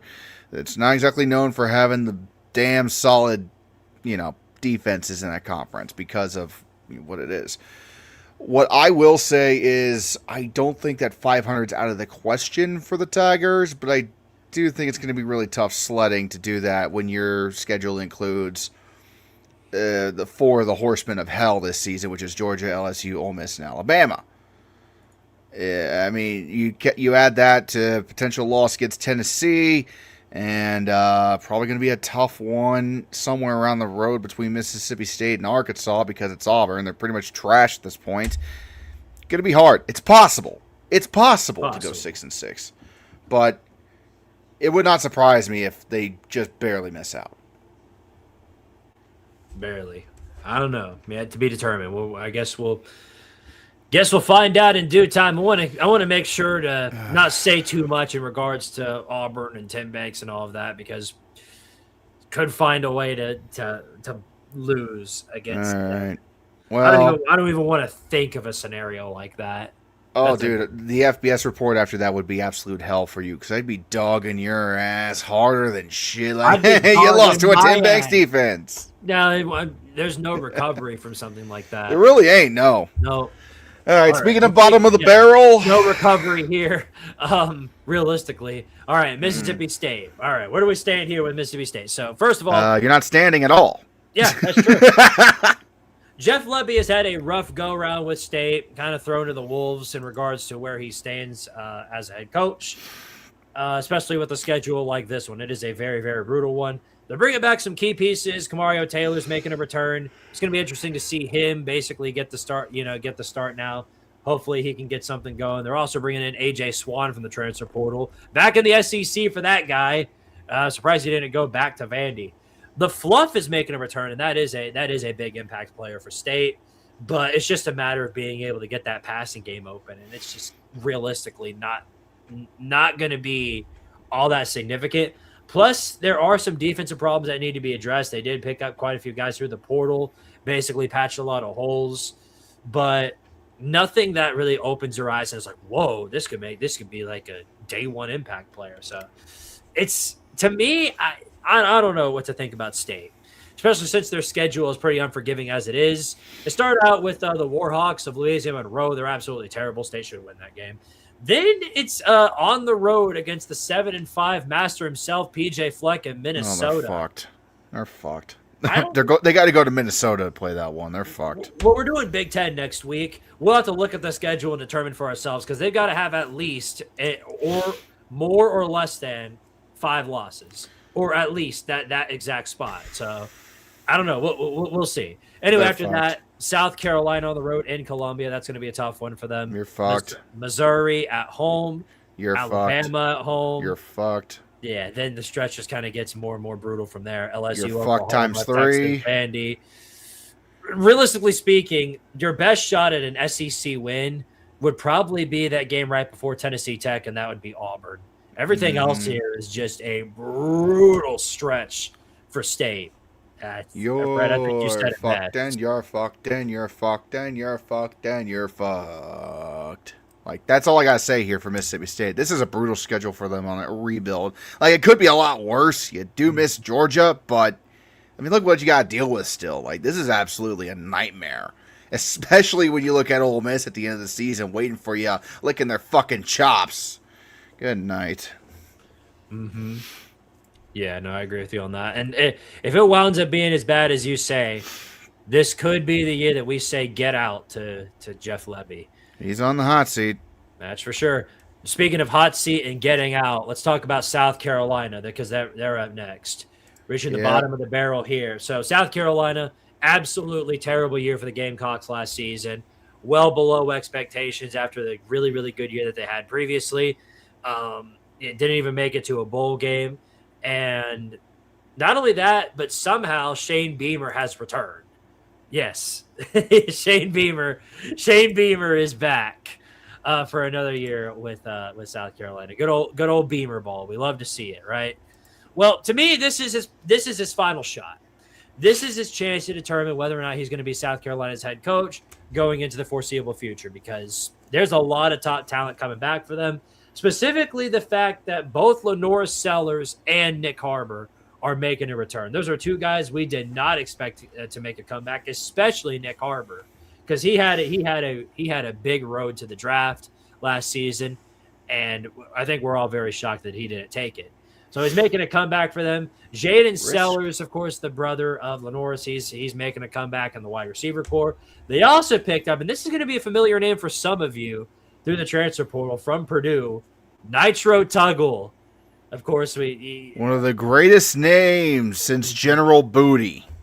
Yeah, pending he doesn't get arrested again, he could be a good player. He could be a pretty good player for Carolina. Nitro Tuggle is pulled over on the side of the road. God damn. Yeah. What a story. Yeah. I think the big thing here for Carolina is that they've got 3 top players in the SEC that they're all returning. Of course, Lenora Sellers, Nick Harbor, and then on the defense, Dylan Stewart. The fact that they've got all 3 of those guys coming back for another year to me, definitively means that this is Shane Beamer's chance to redeem himself. If he does it and he falls flat again, he's the get out button getting pushed. Yeah, no, yeah, absolutely. It's make or break for him, 100%. I mean, to me, the schedule, and to me that lines up. It's entirely dependent. Were you gonna say something? I didn't mean to cut you off. No, I'm just gonna save you a little time here because we're coming up on 2 hours. I'm just gonna say this right now. If Shane Beamer can find a way to beat Tennessee and Clemson, he'll keep his job. Why specifically those two teams in particular? Because those two teams are going to be tough to beat. Like, I don't see them beating Alabama. I don't see them beating Oklahoma, A&M, or Georgia. Those are the two games where I'm like, okay, the one right before a bye week and the one right before the end of the season, or right after the bye week and right at the end of the season. Because if Beamer Ball takes the bye week and loses to the Volunteers, and especially if you've already lost Alabama and maybe you drop one against Kentucky or Florida on the way out, you're probably fucked at that point. Those are the two games that I'm looking at and I'm like, God, if Beamer doesn't perform well and Carolina does not get to where they need to go to, which is a bowl game at minimum, curtains. Yeah. All I'm going to say is that in order for Carolina to go where they need to go, that 6-game stretch at the start is really going to be, it's going to be dependent on that 6-game stretch. And, you've got Alabama in the middle there, Florida at the end of it. To me, I think South Carolina needs to be at least 4-2 heading into that bye week to be where they want to go. Because if they're 4-2 going into the bye week, who the fuck did they lose to? That's the real question. Well, Alabama, and then yeah, and then it would be, and then who? Kent State, Florida. They're lose to Florida. They're not losing to Kent State. If they lose to Kent State, Beamer won't make it. He won't make it a week 2. God damn. Beamer won't make it past September 5th. They'll be installing a new offense against Towson. Yeah, there you go.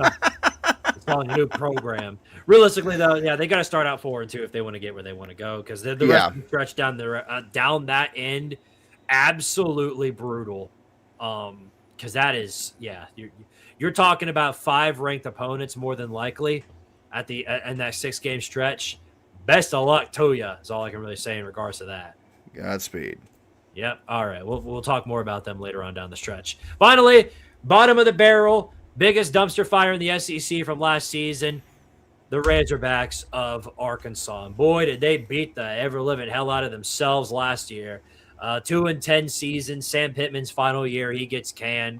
Just did not go the way he was hoping for. Speaking of Arkansas, that's my next video, by the way. Sam Pittman experience. You're welcome. Woohoo! Woo! All right. But yeah, Arkansas. Boy, what a disaster they were last season. They're bringing in Ryan Silverfield from Memphis in his first year in the Power 4. And they're bringing in a lot of key pieces.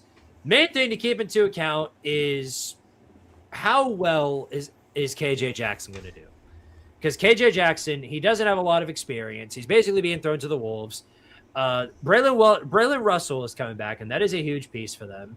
They got a brand new wide receiver core, basically a brand new offensive line, and a lot of new players on the defensive side of the football. Christian Harrison, for one, I think can make an impact. Hunter Osborne, Quincy Rhodes is making a return. That's a huge piece for them. Arkansas's defense could make a big stride forward, but that's again kind of a what ifery there, along with many other things, especially their quarterback room. If KJ Jackson wounds up being the guy that they want him to be, then okay, thank you. I guess we don't need to ask Red what he thinks.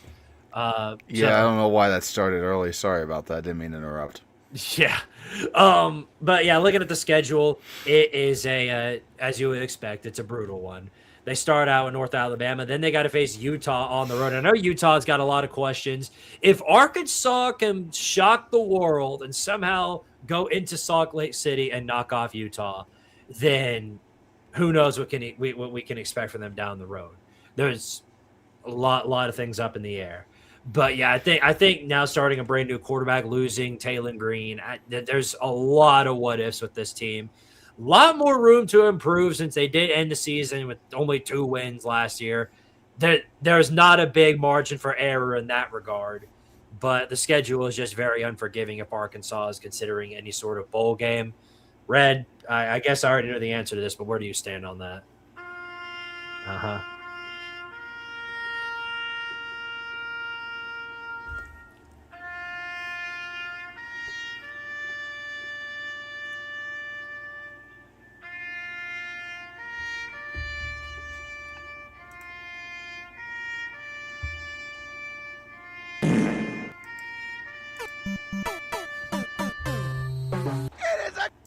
Boo! You stink! It is a catastrophe! Me and Red are fighting for the soundboard right now. All right. Well, I guess that's the best way to end this there one. you go. Yeah. So summarization of thoughts there by Red when it comes to the Razorbacks. So there you go. SEC schedule previews. No predictions. We're waiting on that until we, of course, get into the latter half of the season. Oh, there we go. There we go. That was the one. Where are we going, buddy? Where the fuck are we going? We traveling now? I'm going home. That's where I'm going. You're already home. Yeah, no, I'm going home. As in, it's time to go ahead and wrap this thing up. We went 2 hours into this thing, but yeah, there you go. In case it wasn't obvious, we are doing Big Ten schedule previews next week. We're gonna go all the way through the Big Ten, talk about all those teams. We'll have to get started with that pretty early, as there's 18 teams. Yeah, that's gonna be the lightning round. Giant super conference over there. Bunch of dumbasses got 18 teams in there. Mm-hmm. So yeah, we'll first of all, super chat here from General Miley. Question for both of y'all: which SEC teams' colors are the best for nighttime jerseys for the Gators? All blue and orange helmets. Ew, all blue and orange. No, like my you mean, opinion. Like you mean like all? Okay, so you mean like a color rush thing? Like it's all blue? I thought you were saying both you're blue breaking and orange. Squid's brain, dude. I was gonna say the Tennessee Blackouts are the best. That is one of the top ones, in my opinion. Yeah. South Carolinas are pretty good. I like those. A&M wears some dark uniforms too. I do like those as well. And if we're just talking like nighttime home jerseys, those are the top three I would have in mind. Oh, easily. Yeah, one I actually really liked was the last time they did it was all the way back in 2020. But Georgia, they used to wear alternate uniforms. The last time that they wore the black uniforms was all the way back against Cincinnati. Yeah, I remember that because Cincinnati damn near beat them that year during the COVID season, and well, there you go. But if you want, if you're a Georgia fan and you want to see that, you got to go subscribe to their news network and pay more money so that you can watch them wear the black uniforms. Go ahead and pay more to their talent fee. Why don't you? All right. Gom with the 5 says, well, Arkansas's effed. At least they have baseball. Barely. Did you see where they're placed? Did you see where they're placed in the bracket? They're lucky to even make the tournament. So all right. That's all, folks. Not really much else to talk about here on tonight's show. We'll be back next week, of course, again with Big Ten. Remember, this is a Tuesday show, so we'll be back on Monday as per the usual. Red, any final parting words for the peoples?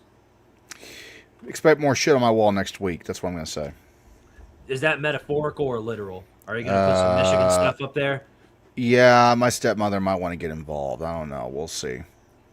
If that's the case, I'll have a big red X on it. All right. Well, we'll be looking forward. Go check out Akbar on Twitch, by the way. Akbar Fan 5556. His stream's about to start up. All right. Well, appreciate you guys. Love y'all. You guys take care. Remember, glory be to the SEC, of course. And yeah, might as well be in different leagues. Not conferences. Always remember, not a different conference. It's a different league. Always remember that before anything else. Squid, say the line. All right, guys. Y'all take care. Love y'all. See y'all next Monday. Power to Tardaria. And take care. Have a great rest of your Tuesday. Yep. Be careful, or I'm going to drill you.